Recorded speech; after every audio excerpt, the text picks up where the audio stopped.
Travolting presents The Fraser's Edge. Hosted by Jeff Sweeney and Stuart Elmore. Covering Pressure. With special guest Cole Bradley and also Mark Tilley. Enjoy the episode.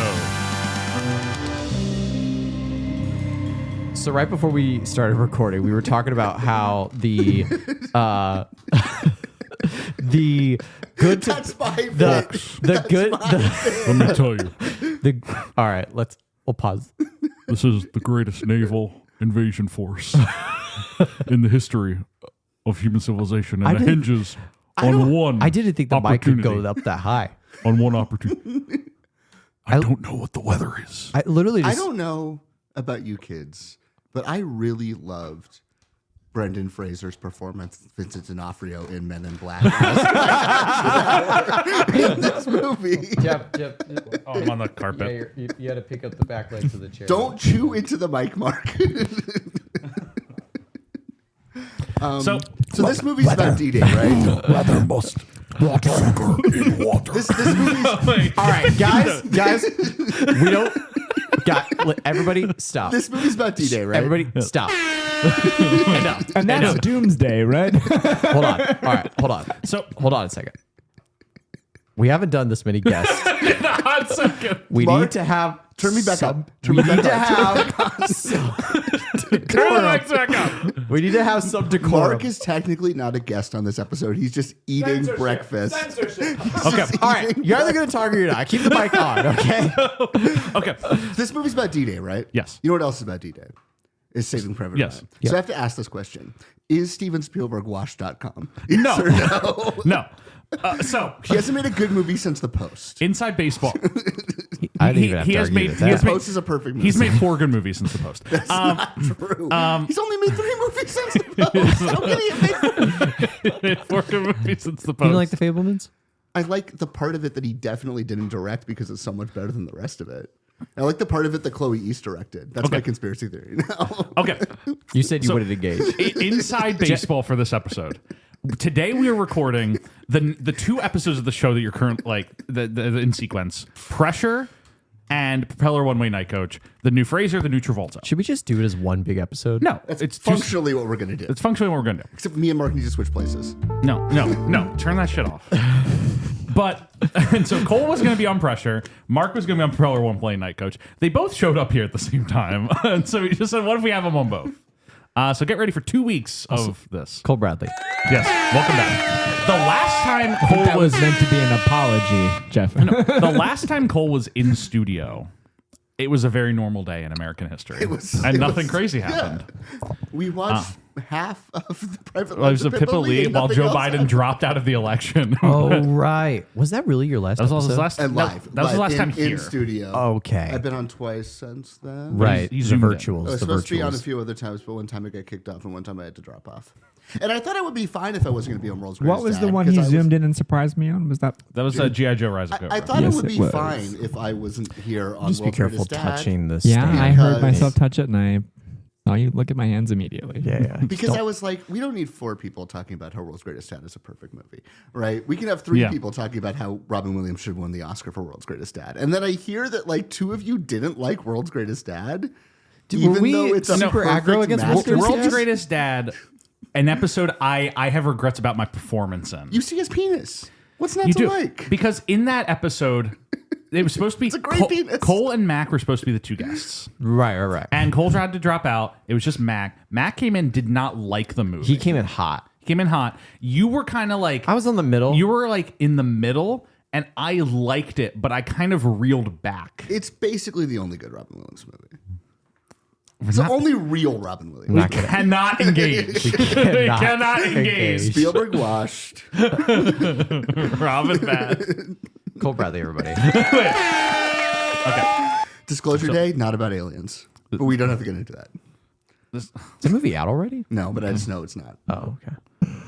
This episode is going to come out after Disclosure Day. It's really... And we'll all know that I'm right, that it's about fairies. We'll see. So... We don't have to talk to him. I'm here. We don't have to talk to him. Okay. So we're here today, the 4 of us, to discuss the 2026 motion picture Pressure. starring Brendan Fraser, Andrew Scott, Chris Messina, Carrie Condon. Carrie Condon. Isn't Andrew Scott top billed? I think Andrew Scott is top billed. It's Andrew Scott, Fraser, Condon, Messina. Does Fraser get the with? And Damian Lewis. Does Fraser get the with? No. He's just second. It's second. Scott, Fraser, Condon, Messina, and Damian Lewis doing a silly voice. Damian Lewis. Which one's Damian Lewis? General Montgomery. He's the one who talk. I can't even do his. General Montgomery. Hello, I'm General Montgomery. Blah, blah, blah, blah. He's Yeah. Basically giving the same performance he gave in Fat Kamal. yeah. Great movie, Fat Kamal. It's funny because I watched Patton earlier this week. I'm so sorry. That's what I told him. Patton good. I watched Patton earlier this week, and that also has a very over-the-top performance of General Montgomery. Plays him in And the thing about Patton is like it It's stars unwatchable. George C. Scott, and you're like, oh, this must be filled with a bunch of other guys, and then you It's like not. half that you like have no idea who any of these other names are. But anyway, Patton good. It also has a very over the top performance of General Montgomery, and I was just like, okay, I should probably look up what this guy actually talked like because it seems like that it might not be a performance. He's just kind of doing it. But then I haven't done that, so Oh, it's Michael Bates. Michael Bates. Is it like you didn't can I just read Michael Bates's the section headers on Michael Bates's Wikipedia page for a Yes, second? I would like to hear it. Early life, career, personal life, brown face allegations, selective filmography, Oh no. references. What's the worst header on your Wikipedia? Is it brownface allegations or scandals? Like I have to say, the more pointed it is, the worse it is. Like there's somewhere it's like terrorism allegations. You're like, wait a second. Is the implication that his brownface allegations are not a scandal? Oh, Stuart. Maybe it went over Stuart well canceled. for him. Is there a it might have cancel gone over button on very here? well for him. The thing is, here's my question. Well, I can't really. I can't get into it. We have 4 hours. Why can't No, you? we Before don't. start the next we talk. recording. We'll talk about this on the Old Dogs episode that maybe has already come out. Arf, I don't arf, remember. arf, arf, arf. It's not. It has not come out yet. No. Cole knows our release schedule better than you do. I look at it all the time. So this movie I get bored and I look at your schedule. Oh my god. this movie was announced about a year and a half ago, I think. Post Brendan's Oscar win. And his run after that, it's been very sparse. Run, waddle. His It's waddle. been very, it's been very Let sparse. Jeff finish. It's been Let him very talk. sparse.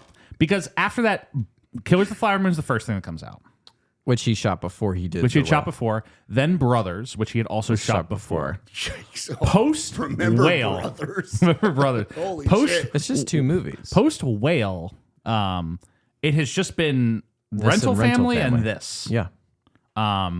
He's been playing it by his own admission close to the chest. Is he basically didn't want to like get into the groove he was in before he came back. Where he was just kind of doing like slop. It was just like endless slop. The worst Has anything changed? the worst movie we've ever covered on the show was Hairbrained. The worst movie you ever covered on the show is The Whale. No, the worst movie I've Let's covered on be the show is very serious for a Hairbrained. second. Hairbrained is like one of the few times I have actually considered turning a movie off. I'm someone who does not turn movies off, and I was like, I just don't think I can endure this anymore. I don't know about Hairbrained. It's him and I think Nat Wolf or Al. It's one of the wolves. Always at the scene of the crime. Always at the scene of the crime, but it's always one of them. It's always one It's of always them. one of them. It's him. Usually the older one. I don't know which one is which. It's him and one of the wolves, one of the wolf pack. Well, let's not start that. It's so bad. But anyway, so this is functionally his second follow up to his Oscar run. His first was Rental Family, which he was the lead of the movie. What'd you think of Rental Family, Cole? I fucking didn't see Rental Family. What are you talking about? What? Why? Did you see Rental Family, Mark? Why? I didn't see Rental Family. wanna I'm know why I so didn't? excited to know why Cole didn't see it. Brendan Fraser was on it. Like, what am I going to do? Am I going to seriously watch the Brendan Fraser? It's good that like, I asked these Oscar questions to know run? if the reasons are valid or not. It's so good we have this guy on the Brendan Fraser podcast. This is- hold on. I want to make this something very clear. I asked for this movie the Yes. second it was announced. Why? Because Andrew Scott and Carrie Condon are in it. Yeah. And it's about the weather. And I was like, a whole movie about the weather. That sounds like a good time. Andrew Scott and Carrie Condon and Chris Messina talking about rain. That sounds like the best movie of all time. Oh my gosh, I wish it was about them talking about rain and not about them pointing at maps. I wish it was about them talking about rain and not about Brendan Fraser not knowing how to stand. Which is what this movie is about, is him trying to figure out how to stand like a human being and failing. Well, here's my thing about Brendan, just to get right into it. It's Alex Wolff, by the way. Alex is in Hairbrained. I want to point out I watched Rental Family and I liked it. That's Rental all. Family's good. Julia Garner's in this. Greta Lee's in shake this. your hand. Robin Rental Hayes Family good. is- We're in the trenches. We're in just the trenches. dodging the firepower, Toby avoiding Huss, malaria. Austin Pendleton. Is Hairbrained good? No, Hairbrain's the worst. movie Hairbrained's I've got ever a really good cast. Who directed So- this? Keep talking. I'm going to directed Hairbrained. And so post his Oscar, I have generally I liked Brendan in Rental Family quite a bit. Me too. I think that's kind of a good spot for him. I watch Pressure, which I understand he takes because it's a somewhat prestigious role. Even if the movie isn't prestigious, it's like you're playing Dwight D. Eisenhower, Yeah. one of the more famous What? figures of the 20th century. A role that we have actually covered already. A role we covered Robin Williams playing in The Butler. A character, a guy who in the face actually does kind of look like Brendan. Like they have very similar literal faces. So You don't need to do much. All they do is give him the hairline, and it kind of it's a pretty decent look. he's like a foot and a half taller than He's- Ike, he's- right? Yeah. Well, I think Ike was pretty tall, wasn't he? I like you guys all calling him Ike. He's Ike. I like Ike. know. He's literally, it says Dwight Ike Eisenhower. His credit I is know, Dwight I know. Ike Eisenhower. But it's like you're calling him like you're like the grandpas who shook his hand at the ball or something like that. Guys, you can remember Ike. Was he like 6'1" or 6'2"? I don't remember. I'm looking him up. Dwight D. Eisenhower. There he is. You guys can call him Ike. That wasn't me saying you can't call him Ike. You should keep calling Call him him Ike. Mike as much as I want. Ike. He was born in 1890. Doesn't say how tall he is on his Wikipedia. But look at that. That's very similar facial structure to Brendan. Guy looks like Grima Wormtongue. Oh, man. What if fucking Brad Dourif had played Eisenhower in this movie? Oh, buddy. Just skulking into all the scenes. But Bunny, do we go or do we not go? I have been very hot on Brendan's post-whale choices up to this point. I like On the one? yeah. well the one, but I think the whale of being On the a two movie I movies- don't like. On the two movies that were definitely designed from the ground up of what's an Oscar movie we can Yeah. make for $5 million? Who's Yeah. the sort of person we can get at that level of budget? It's Brendan Fraser. Okay, let's build something around him. I don't think they're choices. They're movies built for him because he can't do anything else. But the thing is about Brendan is in the whole run of his quote unquote comeback, which we kind of track starting with No Sudden Move, film wise. Yeah. No Sudden Move He is in onward. I really liked the zone he was getting into. No Sudden Move, Killers of the Flower Moon, Brothers, The whale. even Rental Family. The whale. He's in this really he's playing heightened characters in all these movies. Yeah. Just kind of big emotions, a little funny. He's generally not the lead until Rental Family. And I think that's a really nice avenue for him to be in. Yeah.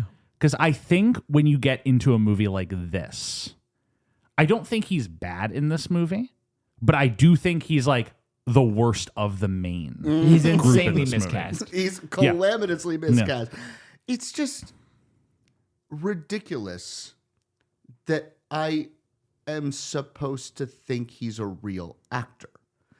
It is a ludicrous proposition because he's not a real actor. He's a piece of color and he's a physical presence. He's a great character actor. He's an okay character actor if you use his physicality well, like Scorsese did. He can't do anything. He's like a fucking He needs to be like inserted into a space that is designed specifically around him.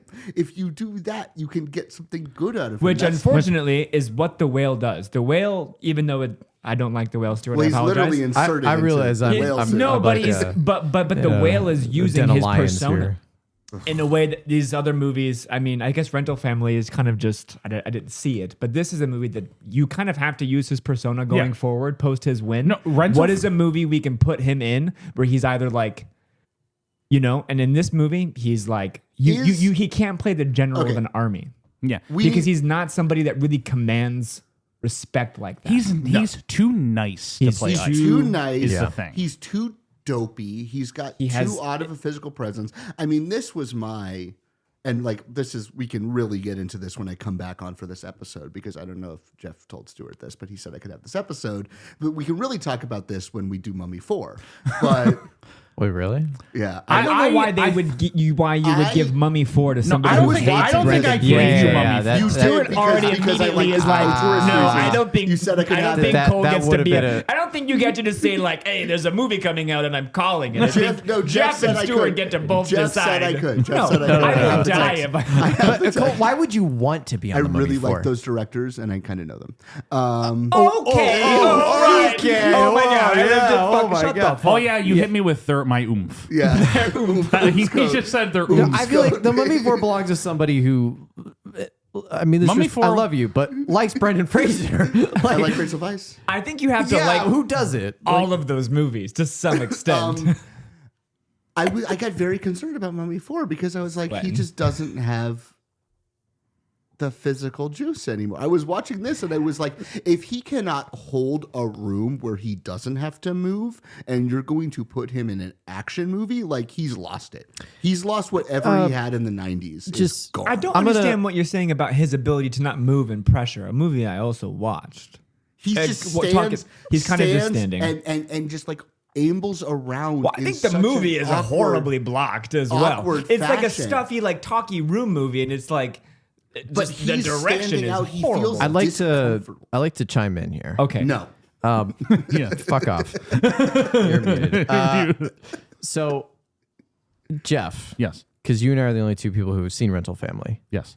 Am I losing my mind, or was he actually doing some good acting in that He's movie? quite good in Rental Okay. Family. I just want to make It sure is- I'm it not is- going crazy. No, it is like, in here, the right lane. because like this whole thing where it's He- like you can only use him through his physicality and his like No. goofiness and largeness, but like the right, rental- I'm not no, losing my no. mind. Like he I commands a think- room in no, that movie. There's a middle.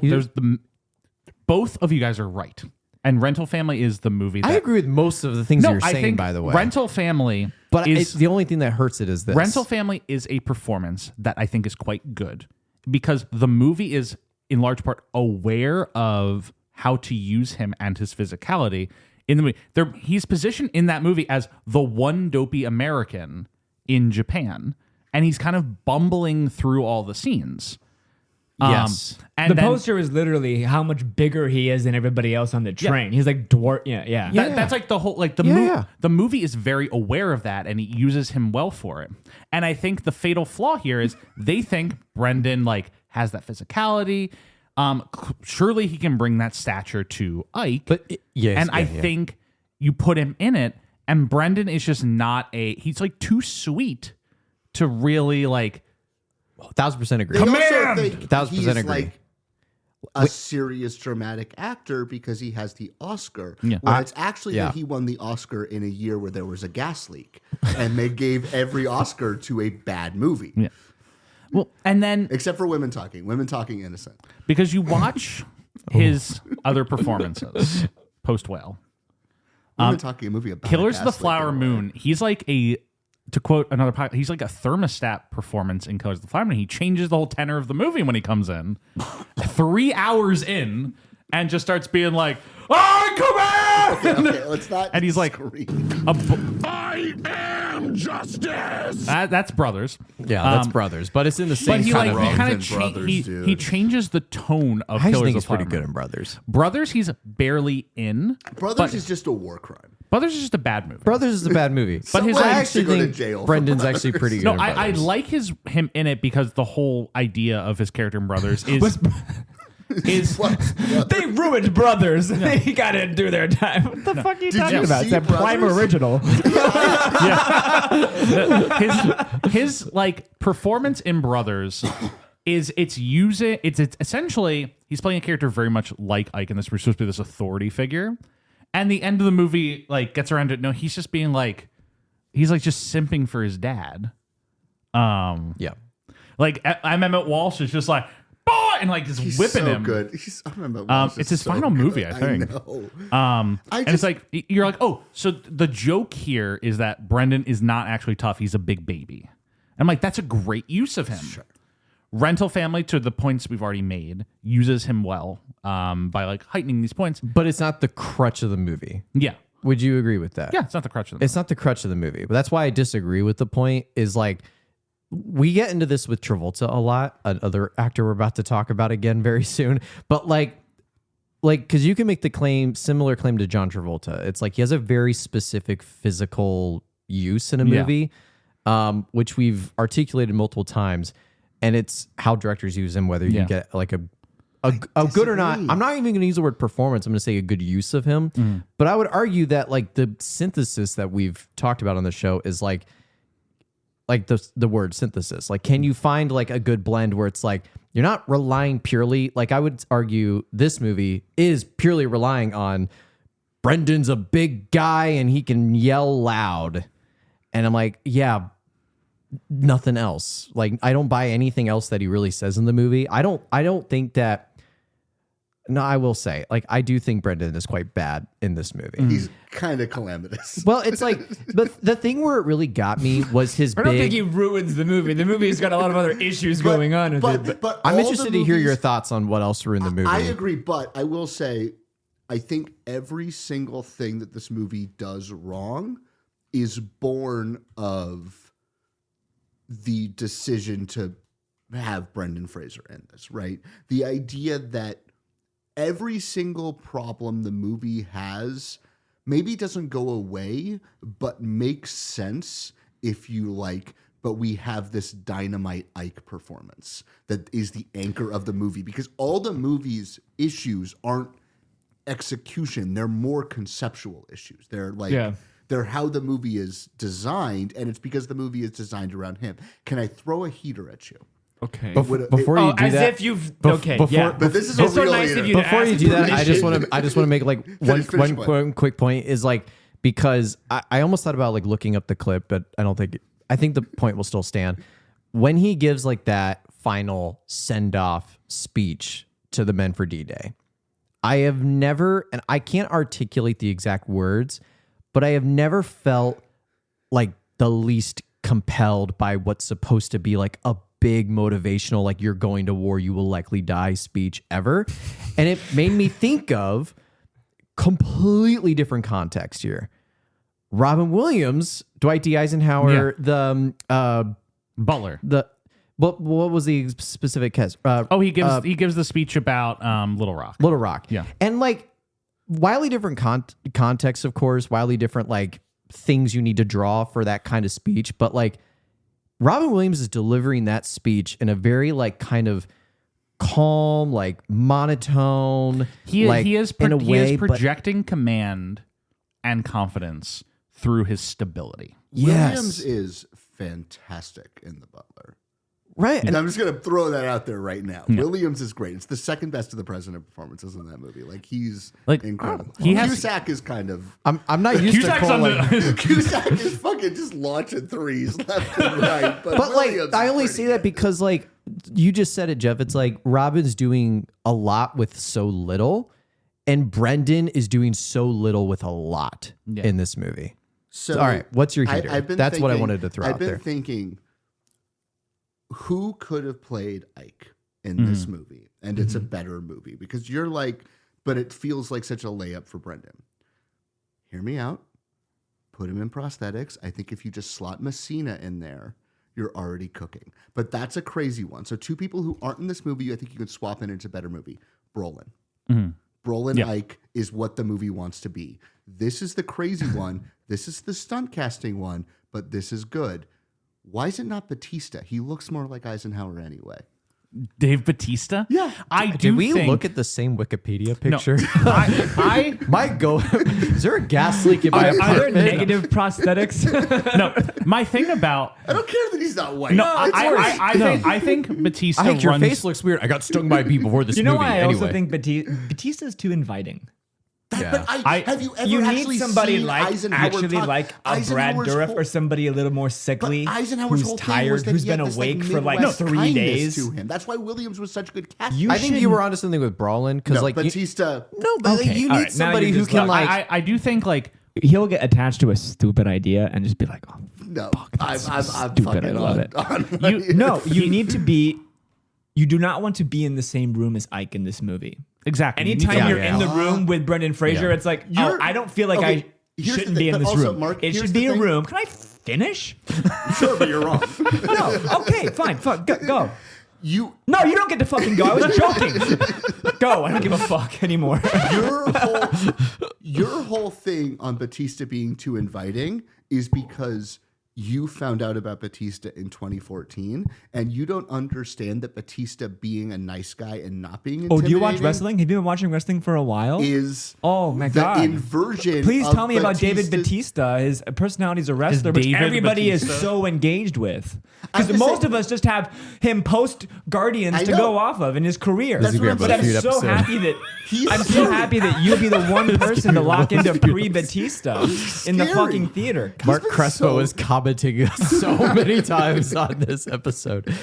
Oh my Allison, god. I hope you were Mark, not you, driving you, right now.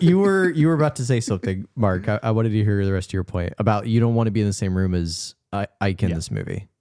You just never feel that in this movie. This movie, Andrew Scott is giving like, I don't want to have to go in there and explain myself to these guys. They're not going to understand me anyway. Brendan And is- You just never get that when he's in the room with the people making the decisions. On top of which, the movie does not really do a good job of sort of like breaking down who's doing what in the room. It's just sort of like a bunch of guys standing around. And you want that sort of like, what are the dynamics? You know, you understand because he tells you, he'll regurgitate the same plot point. I am the one who has the final say. You know what I'm saying? He needs But to be the boss that we can empathize you with the main should character. to not understand win. the Allied forces breakdown of sort of like the just sort of the structure of power in the room. You know, you never understand it because there's Brendan Fraser there and he's the biggest one in the room. physically. It just feels, yeah, it's just Well, not the thing good. about I think the core issue is Brendan Fraser's Oscar campaign basically like centered around like, isn't he nice? It was a Make-A-Wish kid. Stick. like it I- was. No, it was like it was a Make-A-Wish kid thing, and like this is the insidious thing, and no one likes this when I say this, but the reason they gave Brendan Fraser the Oscar was it was a way they found the one male victim of Me Too, and they were like, if we give him an Oscar, we have fixed it, and that was why they gave him the Oscar. It was his Venice. It was the video from Venice of him crying Yeah, at the standing that's the ovation. Make-A-Wish kid That's the thing that I feel like got him the Oscar was everybody saw how affected he was to be in that room. I'm saying, but I really think that Venice video is what won him and the no, Oscar. the Venice video was a big part. I think like his whole campaign That is was like Butler's fucking Oscar, was- dude. I don't know That what was to tell Butler's you. Oscar. it was everyone coming around and just being like, Brendan Fraser, oh, you know what? I liked him when I was a kid. He seems really nice. Wouldn't it be great to just have him back being nice? And his performances have since then been being nice or like being over the top in a funny way that you can read a nice person. I disagree entirely. When you with watch the whole when you watch whale standpoint. when you watch The Butler, Robin Williams playing Ike, he's playing him very kindly in the movie. But the thing about Robin Williams is like your perception of Robin Williams as a performer is he's like just kind of bouncing around. Like there's an inherent menace to he could do anything. That still like makes Ike in that movie like a bit of a wild card when you're performing because you understand that about Robin Williams. Like anything could happen, he could flip on a dime. Whereas when you're watching Ike in this movie, played by Brendan Fraser, you're just like, oh, it's the nice guy who I'd like a lot. And you're just like, well, I don't like seeing him be mean, like, or he can't really do it. He's not powerful. This isn't my perception of him as an actor. And that's why if it was Batista, he would be the nice guy that you don't want to see mean, but you would also be like, he can fucking jackhammer you, right? He has that ability to play those two tones, right? That this character, Williams, is trying to walk a very subtle line between welcoming and imposing that is the Dave Bautista star persona. That is what Dave Bautista I'm has not with built you on the his Bautista movie thing. star Yeah. career on. No, but here's the thing, and here's where you're wrong with Batista, is that it just has to be a normal looking guy. It has to be a Brendan normal. Fraser looks like a fish in the bottom I'm of the ocean. saying he's miscast. Yeah. No, I think But I Batista said looks like he's a nice miscast guy. is the first thing I said when I spoke. It was the first word I was able to get in. Brolin has the right energy. But that's a little lazy. It is a little lazy. It's a little lazy, but And that's why I'm saying put Messina in the whale here's the thing. Here's the thing. This movie is a little lazy. Oh, This movie's a little lazy. little. So you should just go with the lazy choice. I think go with the lazy choice. Put Brolin in this. Just a steady, he goes in. When you see Brolin walk into a room, you're like, oh, fuck. how old is Brolin? 55? No, he's got to be. He's probably like 62. 58? They're all the exact same age. That's so crazy. How old is he? Batista, Fraser, and Brolin are all the same age. 57? 57, 58. That's crazy. It could have been Cena, too, by the way. Like, he's a little young, but. Cena's just too goofy. Yeah, He's he has too not. much hair. Here's now. the thing. These guys have more energy than the specific window of their movie stardom. Yes, but like once that movie stardom has been established. Brendan Fraser is Rick O'Connell. Like, When I Brendan see- Fraser is George of the Jungle. What are we talking When about? I He's too see goofy. John Cena like walk in. But he's also just playing high. I don't know. It was Ike sort of more considered like a blue collar president because he was in the military. He doesn't have because that reputation. I don't know his Nixon's presidential whole run. thing is that Nixon is the blue collar guy Yeah. in the Eisenhower Yeah. White House. If you had read Nixon Land, you would know this, right, Jeff? That's what a good book. Orthogonians. What is one of the best books ever? Can we just It's called read Nixon Land. Nixon Land on mic? And that's the rest of the 18-hour episode of us reading Nixon Land. But Ike's. I mean, This is why I'm such Ike a becomes good the president because he wins World War II, and then they're just like, because he wins World War and they're II. just like, well, yeah, we should probably put that guy in charge, I right? know. What if it's Gary Oldman and he's just giving the exact same Oppenheimer performance, but It's now as- it's Eisenhower? It could have been Cusack. Cusack also tall, right? Like, Yeah. what if you had looped Cusack back in? Except he's blacklisted, so Cusack called someone a mental oyster a year or two ago, and he was right to do it. It was quite good. Are you aware, Stuart? You know how a lot of people like Fraser, like Travolta, like Cusack, like they hit this point in their career, like Bruce Willis, where they can only make like direct-to-video Redbox movies or like the streaming equivalent to direct-to-video Redbox movies. Are you aware that Cusack can't even book those anymore? Why? Complicated. Probably to some degree him being so vocally pro-Palestine, but he has also said verbally that he's aware that he's just such an asshole that people don't like to work with him. He is only able to be the token white guy in Chinese blockbusters now. He has not made an American movie in several years. He can't do fucking an I Am Wrath. He can't book like an I Am Wrath anymore. Mention John Cusack on like Propeller One-Way Night Coach. So that's Probably be great. Wow. Yeah. Okay. You know who Learn is something good new. in this movie though? Andrew Scott. Kerry Condon. Kerry Condon good. Kerry Condon The fucking the ruling thing the about room. this movie and why I liked this movie. Literally a more Let him demanding speak. presence than Bres. Let him Yeah, my speak. apologize, Let but him yeah. speak. Oh, you don't get to fucking tell people the fucking. You're oh not my the guest God. on this episode. I was liked introduced. this movie, I think, the most of anyone at this table.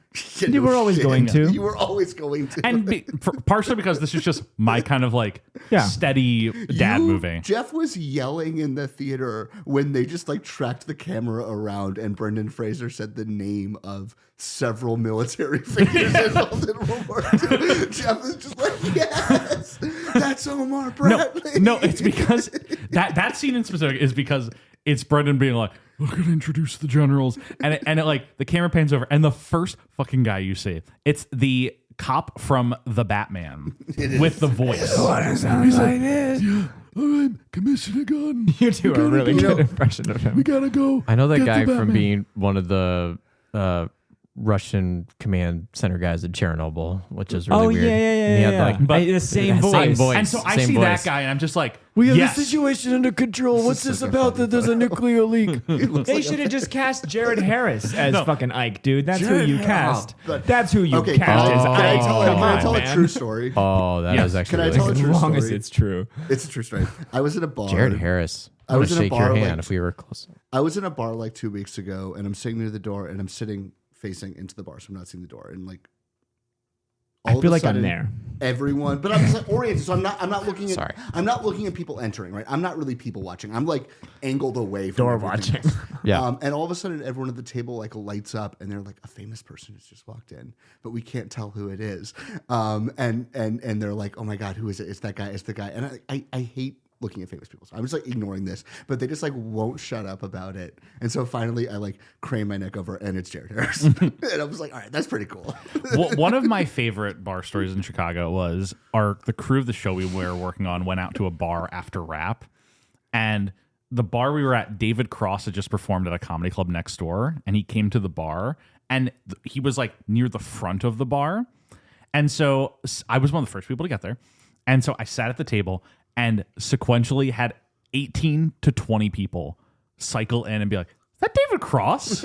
And every single one of them said it to me. It was crazy. I was just sitting there, I'm like, yes, it's David Cross. I think that's the issue with the casting of this movie is everybody's looking at Eisenhower and being like, is that Brendan Fraser? Yeah. Like, Yeah. Like they should say that in the movie.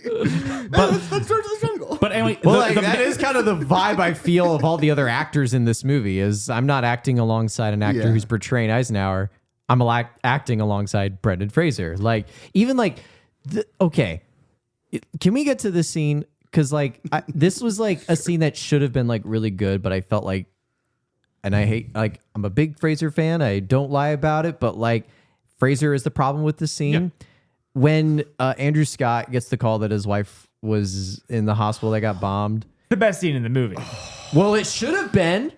It's still the best scene in the movie It because you should have are just been. like, how does the movie recover from this? And it doesn't. But like, you guys, like, I feel like we might be somewhat on the Do you same want to page explain the? Because no one's going to see Pressure this weekend. Explain the scene. here. Huge spoiler alert for everybody who's listening to this episode and has not yet seen It's a true Pressure. story. This all happened. Yeah. But Andrew Scott, who plays the meteorologist captain of, this Allied headquarters. Expeditionary Force. Yeah. Thank you. And he, like, we get established at the beginning of the movie, he has a very pregnant wife at home. Yes. Any day now. And it's funny because the way I was telling Angelica about this movie, and before I did, I was like, "Are you ever gonna go watch this movie? It's like it's a World War II movie about weather." No, you can just tell me. I'm like, "Okay, cool." I was like, "So he has this very pregnant wife, and they're British. Do you know what was happening in Britain before the Normandy invasion in World War II?" And it's like it was getting bombed the shit out of. So of course, halfway in the movie, when he's getting railed by Eisenhower about whether they should go or not go based on the weather, he gets a call. And it's that his pregnant wife is at the hospital that just got bombed. They don't know if she's dead. They just know that there are casualties, but they don't know if she's one of the casualties. He hangs up the phone, continues the conversation he's having with Eisenhower. No. But it's better than that. No, because It's better than that. Ike asked him a question. He goes, "Is everything okay? Are you fine?" And he goes, It's better than that because you think it's going to be that he's such a professional. He's stuff a stiff upper lip. He's going to snap back into it. And what it is, and it's that he tries to just snap back into it and bury it all, and he can't. And he like starts crying, and he's trying to compose himself, and he just starts stammering. And the movie just holds on Andrew Scott like embarrassing himself. It's Exactly. so good. And you were saying like it's like the movie can't recover from it because it can't because it's so powerful. And then it's like, I mean, okay, problem number one. when I was watching it, I was just like, oh, this is one of like the better bombs I've seen dropped in a movie. Yeah. Just literally, just like, what the fuck is gonna happen? And you have to be able to like to do that, to like really wrestle with that, or alt history change it, and it's just like, as you say, Problem number one with this movie is Brendan Fraser. And it's not just the performance, it's the idea that the movie is built around him. Here's problem number two. Ike isn't too much of the movie. yeah. Here's problem number two with this movie.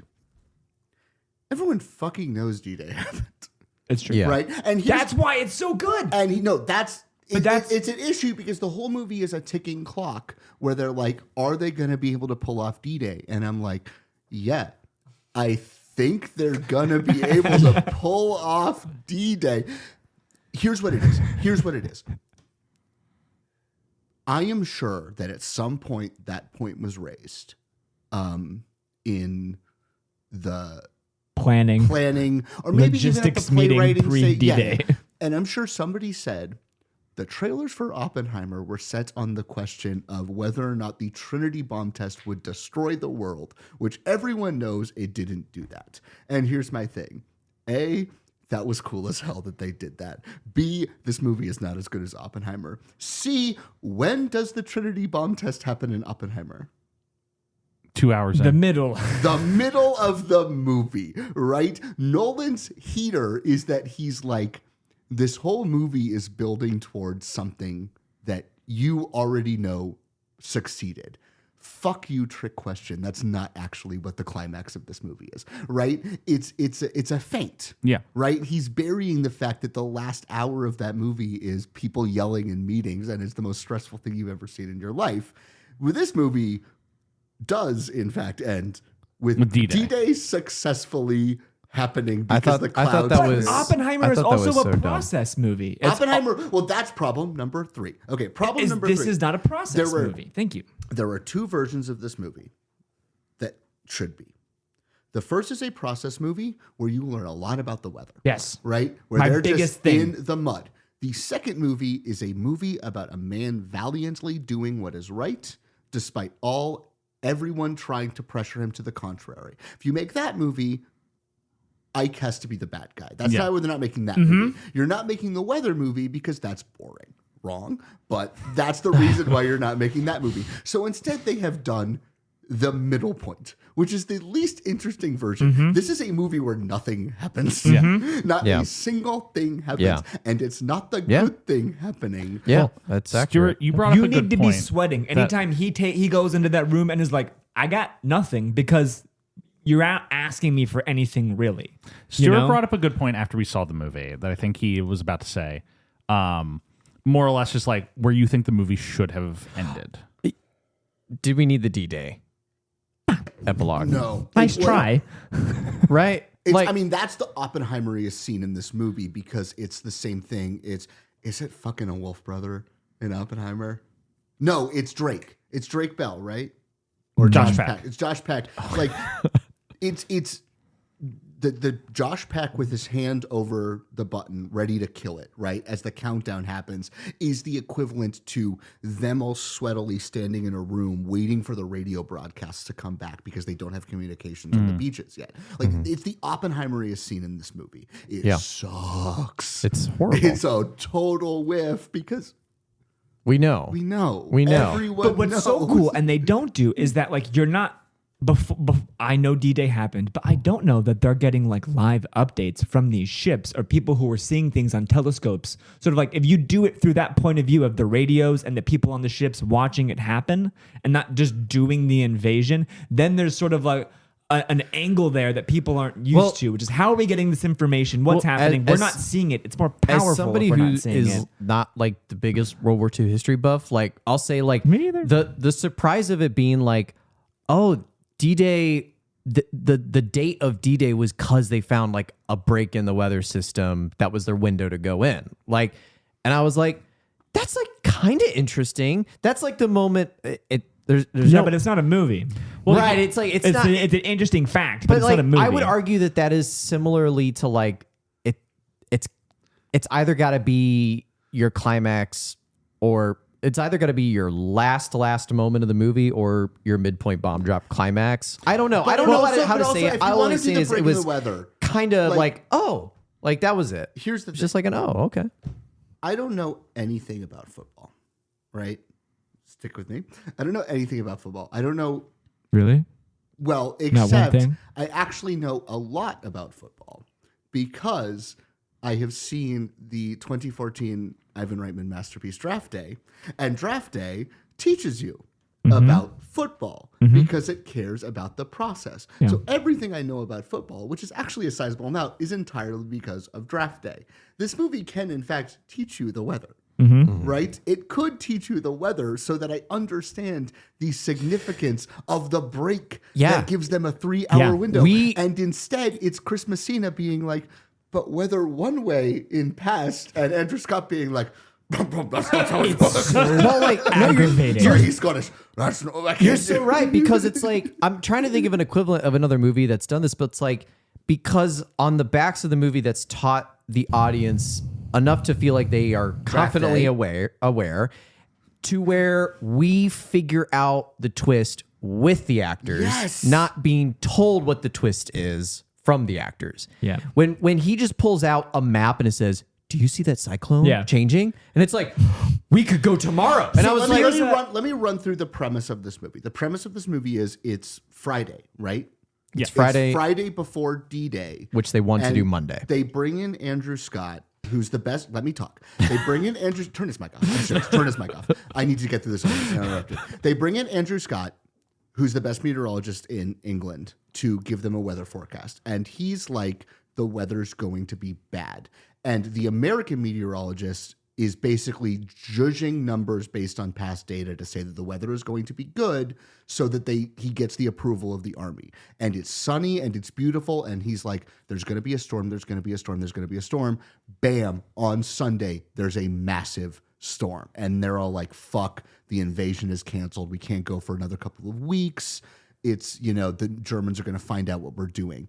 And then he gets a reading and he's like, fuck, there's going to be like a 2-hour window where we can pull off the landing and they won't succeed it. And when he gets the reading, he walks into Chris Messina's office and he's like, am I right? I need your help. We need to work together.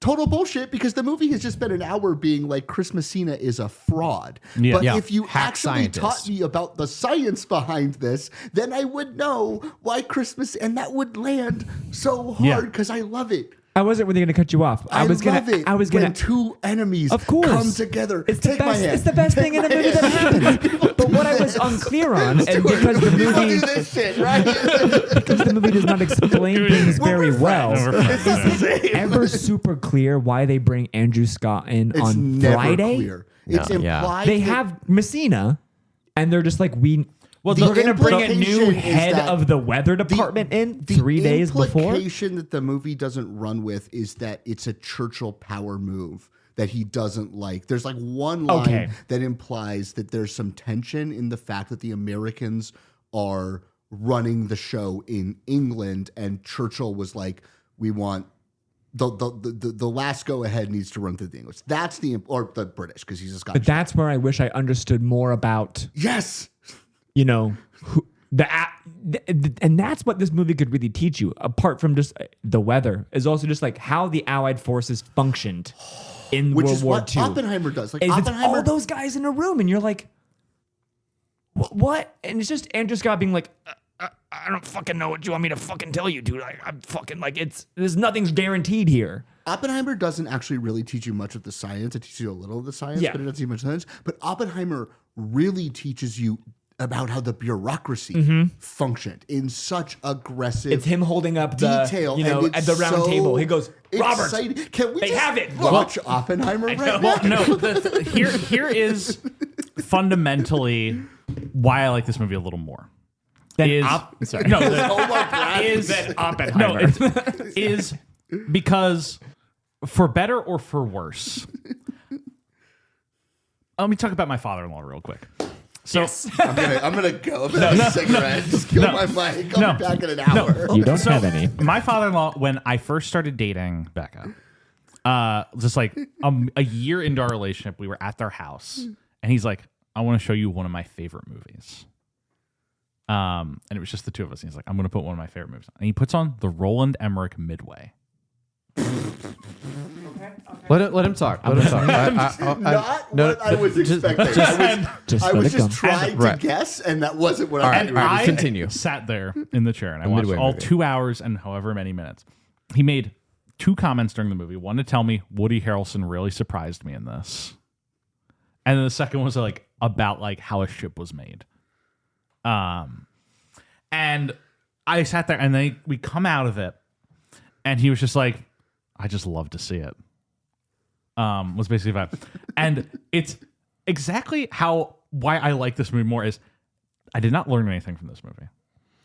As a piece of like craft, there's nothing spectacular about it. Mm-hmm. But sometimes my little brain can sometimes just enjoy sitting there and watching a historical thing that I know about occur in an hour and 40 minutes. And I walk out, I'm like, smooth brain comfort food. It's like smooth brain comfort food. Yeah. Where I just watched it, I'm like, yeah. Listen. You know what? I know D-Day happens. I do think it makes an attempt to pivot the tension not being like, will D-Day happen, to more just like, how does D-Day happen? Because it sounds like they're saying it can't happen. Did you watch I know- Operation Mincemeat? No. Okay. But like you watch a movie like this, and I just at the end, I am just like, yeah, they did D-Day. It's great. But I know how D-Day yeah. happens because I've seen Saving Private Ryan, a movie made by a non-washed Steven Spielberg. It's like when I went to the World War II Museum in New Orleans a few weeks ago, and of course you walk up to like the little plaque about like D-Day, and it's like, well, I know how D-Day occurred. I have seen enough documentaries, enough movies, read enough books, gone to enough museums. I fully understand how D-Day happened. I understand that it did happen. I understand when it happened. I understand how it happened. The 5 beaches, yada, yada, yada. But you know what? I walk up to that fucking plaque. I read that whole thing. You just told me more about D-Day than the movie did as well. No, and I walk up and I read the whole thing. It's like, on D-Day, they landed. Well, and I was just, and it's just like, yeah, I know all this. Sometimes it's just nice for me to sit there and experience it. To your very point, Jeff, to bring it to a scene of the movie, which is another indicator of the disservice that this does to actual World War II historical movies that are good. When the second Andrew Scott in front of all the generals scene, when he finally just like blows up and is like, you shouldn't go. It's going to be horrible weather and so many soldiers are going to die. It's a good Trump impression you just did there. Let me tell you. But it's not even that moment that I'm talking about. It's like what happens right after when it gets like quiet in the room, and then Fraser, who like the movie's trying to like tell me if you think I'm getting this wrong. I'm willing to be wrong about this, but like the movie, I get the sense the movie is trying to paint Eisenhower as like he's the guy that's got like good angel, bad angel. Who's he going to listen to? That's like the scene. And then first thing he does is he looks at like the Air Force guy and is like, what would this mean for you? It means we're flying blind. Looks at the Navy guy. What would this mean for you? 6 foot waves, can't do it. What would this mean for you? And it's like, it just goes through that scene really, really quickly. But like what that scene is not doing is not actually telling us what does, like, I know it sounds stupid, but no, we need to know what bad weather would mean for D-Day. Yeah. We need to know what it would mean if they were just, because like a few thoughts I was having in the movie is like, Montgomery's making a good point. Fuck the weather. You gotta go. Because Like- the waves make sense. The visibility does not make sense to me.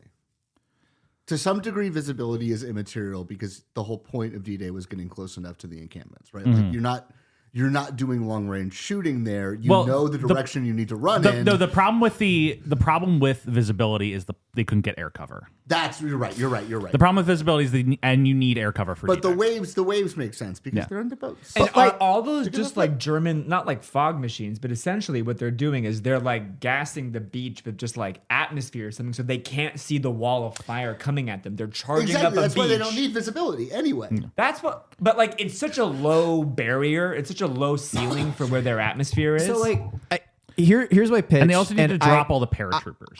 I you have to hit have the a fucking feeling. beach. Yeah. If you can't see down, they're literally like I get it. I have a feeling this won't be well received because I realize who I'm in the room with. But I like to do the thing where I like to try to pitch my like stewardism and fix the movie. Yeah. Tell me how you'd fix it. Just this one little scene to make it a little bit better. I need to see what low visibility for the Air Force means. Meaning, what would this weather mean for you? And it's like as he's talking about it, it's like the ramps drop and they're just being obliterated because they have no air cover. Yeah.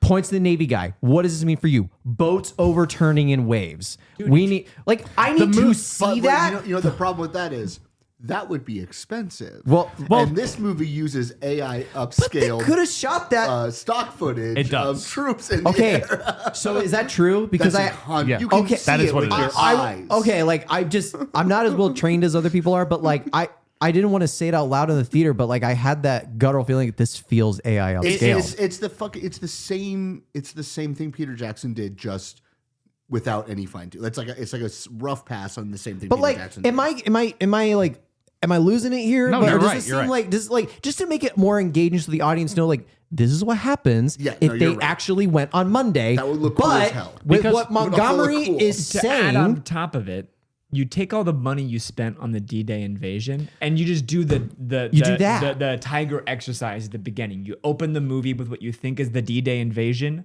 but it's just the training my God. exercises and just everybody fucking dies. Yeah. And you're like, what the fuck? And you do the inverted we lose D-Day in this training exercise and then you start the movie.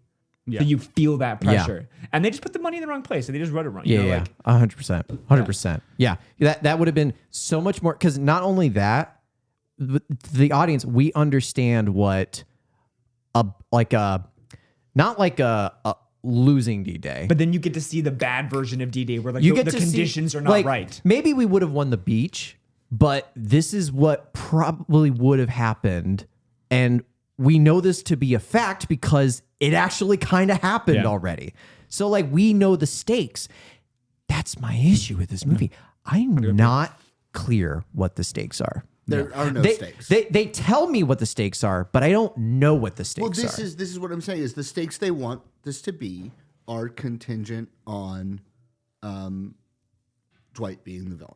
Yeah. And Dwight can't be the villain, right? This Right. movie is conceived from the ground up. So there are no stakes. And then the secondary swing is like, you just want to get in the fucking mud of the math, right? Like, I want that. I want some real process shit. I want leather spotlight, like baby. you want, as they're talking about like barometric pressure and wind speeds, you want tight close-ups of like the sea foam going across the waves. You want like the rain. You want all of this to like, you want the Oppenheimer where he's going into that. Baby. Yeah. But where's the music? Where's the music? You hear the music? What if every for movie copyright was as reasons, good as for Oppenheimer? copyright reasons, we'll play it. But like, imagine like the Oh, yeah. How long and it's have just you like guys been the taking clouds. ads? What? How long have you been putting ads on your show, by the way? I listened to one the other day. I was like, jump scare. It's a thing you can do in RSS now. It's just like like auto ad. yeah, it's just an something. auto ad thing. They only play at the beginning and the end. It's because Yeah. Cole, we had this one episode that this is a good story. Stuart he was like, I'm gonna just try out like the auto ad thing and see how it works. And he put it on and I opened up an episode and I was like, oh, ad at the beginning, that makes sense. And I was listening and Stuart said, Jeff, let me tell you something. And then it just cuts off and says, on 9/11, 200 planes were grounded. You- and they you didn't have have to travel. uncheck. It's just like, it literally just like Stuart was cut off mid-sentence to a 9/11 commercial. you have to uncheck the mid-roll box, or else was it'll play ads in the crazy. middle of the episode. It was so bad. One of the things I heard people saying about this movie, I'm just changing it, is that like, well, to some degree, we've run out of World War II stories to tell, so you need to What? make a movie. I don't think that's What? actually true. I just think we only make movies about D-Day and the Pacific campaign. Has anybody told the story about that one like Japanese soldier who was like hidden on an island? Yes, 100. Has that been a movie? Yeah, that's I have been- not seen it. What I'm thinking of is what I just found out like a year or two ago that I don't think they've ever made a movie about, which is baffling to me. Are we all aware that the U.S. was actually invaded during World War II? Yeah, the Aleutian Islands Yeah. campaign. Are you aware of this? I've heard, well, You know Jeff that- just said the Aleutian Islands campaign, and that rung a bell. But do you know what I'm talking about? You know that string of islands off the coast of Alaska that like stretch over to that was the invaded? Japanese did land and take some of those and held them for a couple of months, right? Like that is an invasion of U.S. soil. It's during known as World the War II. Forgotten Campaign. Yeah. Because basically like, the But Japanese They took never made a movie about that. the Japanese took a bunch of islands of Alaska, and the U.S. responded. They took a few of the islands back, and then the Japanese retreated just because it wasn't really worth holding. But the U.S. didn't find out the Japanese had retreated and launched a campaign against the last island, thinking the Japanese were still there. Japanese were not there, and the Americans ended up like killing a bunch of themselves. But they had also booby trapped some of it, right? There's booby trapping, but like it like turned. I didn't know the full extent of that. It's an That's interesting. cool. Yeah, that's interesting. The movie, if I was given like $50 million and said make a World War II movie, I would make the movie about Patton having to make the fake army on the other side of England. They've been trying to do that for. Is that about the one where he hires all the magicians and like illusionists and stuff like that? Which Yeah, they've been trying to do that which for forever. Montgomery like alludes to in this movie. I was but really that's- hoping we were going to get like some That's crazy something Patton they've been performance. talking about for a long time. That seems like a good comedy. You know what movie I am like continually shocked no one has ever made is the movie about Christopher Lee and Ian Fleming doing Black Ops shit behind enemy lines. Yeah. Yeah. Yeah.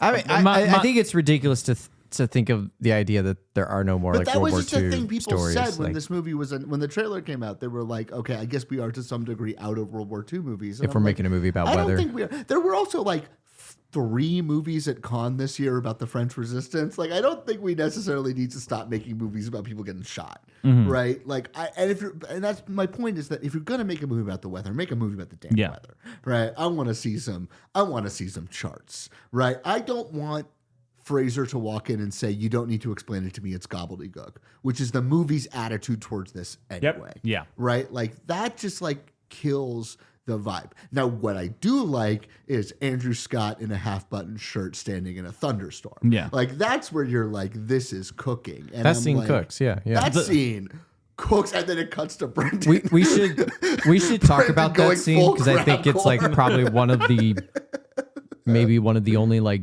besides like I never finished like my point about the dead wife phone call and why I actually think that scene, which should have been the best scene in the movie and ends up not being the best scene in the movie, because like Fraser's that kind of scene I've seen in other movies before, good versions of it, and what really sticks the landing is not like the actor that just got the bombshell news, it's the people response. around the actor responding to them. Like, I can't believe I'm about to say this, but like Meryl Streep's We Should Publish. Yeah.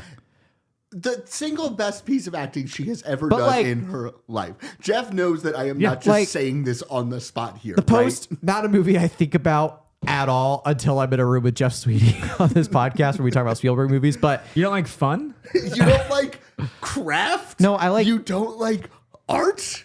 I like better movies like Jurassic Park and E.T. and Post Raiders is of the Lost Ark and not AI. only- the movie. I had to have a conversation with my students about this because I think they thought I was being like a snob. And I was like, I just want to be very clear. I find The Post to be more entertaining than the big effects movies. Like, I find that movie on like a scene to scene it's level thrilling. just a fucking roller coaster.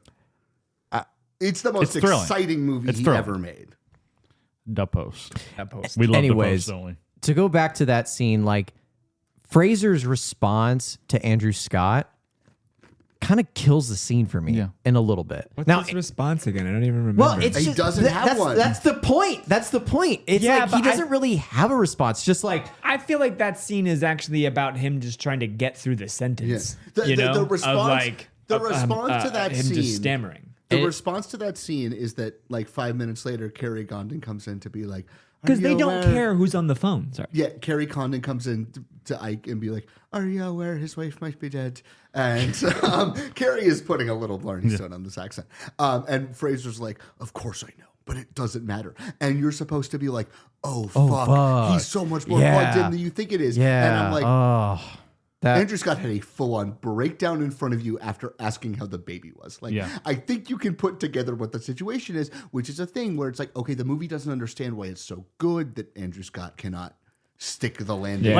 Like what would make that scene devastating more than it already is like Andrew Scott like trying to maintain his composure, he kind of stammers through, and Ike just like kind of looks at him with like Disdain. disgust. Yeah. And it's just like, pull yourself together, and walks out of the room. which I think the four of us, you tell me if I'm wrong, but I think the four of us agree that the actor that can pull that off is not Brendan Fraser. It's Dave Bautista. It's Josh Brolin. Josh Brolin. David. But like, to your credit, Mark, you said like, you know, that scene stands on the shoulders of Andrew Scott, like stammering and not being able to get through because he's like having a breakdown. But again, to go back to my point, like I've seen a lot of those scenes where, you know, you have your shoulders up against the wall and you have nowhere else to go and you're just kind of breaking apart. But you're only put up against the wall because something is putting you up against the wall. Because the things he's going through in that scene are like, even if I wanted to leave, they probably won't let me leave. So there's like, I can't run away. Yeah, that was the other thing too. The whole scene where he goes to the fence and I'm supposed to feel like... Guys, I've made a huge discovery. Oh, God. Andrew Scott is in Saving Private Ryan. Yeah. Okay, I didn't know this. I don't know this. He's one of the soldiers in the D-Day stuff. Everyone's in, I didn't know that. Have you seen Band of Brothers? I've never seen Band of Brothers. Oh, man. I only know Michael Kudlis from Southland. Okay. You guys watch Southland, But no, by the way? Andrew Southland, Scott's in Band of Brothers. No, he's also in Saving Private Ryan. Is he also in Saving Private He's Ryan? also in... I knew he was in Band of Brothers. I've never seen There's it. lots of repeats. He's There's like, lots of oh, crossover God. guys. He's like one of the soldiers. The best scene of this movie comes after Ike makes the decision, postpone D-Day. We're not going to do it on Monday. And then they add the quote unquote pressure, because that's the name of the movie, guys, that they have to detain all, 300,000 soldiers that are stationed there, whatever, because if they let them go, then they almost sure risk that it's going to get out to the press and the Nazis are going to find out. The movie like kind of positions Montgomery as the antagonistic force. Which These chappies cannot stay on this boat. I'm sorry, but I kind of agree with him in a lot of this He's movie. right. Like, fuck the weather. Like, well, no, it's the movie. Like, it's kind of like a juvenile depiction of these scenes. First, I just want to say, in terms of juvenility, I do like that every scene between Andrew Scott and Chris Messina just boils down to like the Chad versus the Virgin meme. It's so annoying. Where it's just like Andrew Scott walks in there and he's like, the weather would be bad. And Chris Messina's like, don't you see the historical precedent? And Andrew Scott's like, silence. Can I say something briefly about Chris Messina? I want to pivot that real quick because after your pivot, I have a pivot. Yeah. Mine's quick. Mine's also quick. But like he goes into the room and Montgomery, like for every, I've never really read up on the real guy, but every like film portrayal of him kind of boils down to he's just like, oh, cheerio, we're going to take him and get to the Americans. All right, where's your pivot? But like, it's just kind of you just want to do the voice? It's just kind it's kind of just silly to make like him and Dwight should both be antagonistic instead of it just being Montgomery seeming like an idiot in a lot of these scenes where he's like, all the ships will sink if you send them. And Montgomery's like, well, we won't know until we try it. Send the ships. And you're like, you know they're all going to die. And he's like, I say, well, my boys are ready for the great match. Just get us over there. Like Montgomery, just like I guess I kind of chill forgot out. how cartoonish he does get in the movie Like at times. it's like I can understand. I love when he says the great match. Well, The this great is, match is so like his point can be valid of like the Nazis are having time to build up their defenses. The quicker we get over there, the better. Can I go before you? Because Yeah, my go. pivot Go, actually go. carries into his. That like getting over there, the better. And you can have him be that way and like, are you sure of this? Because more people will die the longer we wait. There can be a tension there. Instead of the tension just being him being like, oh, bollywocks, cut the weathers and the ships and the boys, get the great match going, put out the tennis balls. I'm going to wear a nice little turtleneck as we wait for the D-Day results. Damian Lewis giving the most... I think it's a good performance because it's funny. It's like Charlie Hunnam in Green Street Hooligans, where you're like, this is already the accent. Like, this is your natural accent, and yet you are doing an accent, and it's bizarre. So, okay. There's different dialects in England for their accents. But that's So he's Damian Lewis's accent. Like, he's already how Damian Jeff, Lewis talks. I agree with playing you real guy. He's playing a real 1,000%. guy. We have audio recordings. of. Where, I'm sorry, I'm not as versed to the actor's names. The guy who plays Montgomery, Damian Lewis. Damian Lewis. When Damian Lewis is pushing as hard as he is against Eisenhower, about we should invade either way. And I am kind of feeling for Montgomery in the sense of like, if we delay and the nearest window is 2 weeks, the Nazis will be prepared and we'll still all die anyway. Like, and I'm kind of with him for that. But same side of the coin that you're talking about, Jeff, but you're also listening to Andrew Scott tell you about how much all your guys will die if you send them on Monday. Yeah. Here's my counterpoint to maybe help. So there's a scene between Montgomery, Damian Lewis, and Andrew Scott in this movie, just the two of them. Yeah. And help me out here. I don't think I'm wrong, but help me out here. In that scene, basically, Montgomery is pressuring Andrew Scott giving them a good forecast. He's like, you don't understand. The fate of the world is on your forecast, is basically what he says in that scene. Here's a better version of that. The Nazis aren't on America's front doorstep. They're on ours. So if you tell them it's a bad forecast, they will likely listen to you. Do you want to be responsible for hundreds of thousands of more British deaths? Like, where's that scene in the movie? Like, that's because then that if your point is to make Montgomery the antagonist and Eisenhower not the antagonist, which I think we've all collectively agreed is a bad idea. That put aside, we're going to put that on the shelf and come back to it later. If you want to make the movie where Montgomery is the antagonist, we need to know where he's getting it wrong. Yeah. And that's where he could be. I'm not saying it's not wrong, but that's where he could be getting it wrong. It's like, listen, you might be right. The forecast probably might be bad. And the Americans will likely take your advice. But they're on our doorstep, not the Americans' doorstep. That right there. Yeah. It might be historically inaccurate. This does have this is a true story opening title card, which there is actually a distinction between saying based on a true story and is a true story. And you kind of have to prove a certain level of accuracy, often to some degree pulling from transcripts when you can.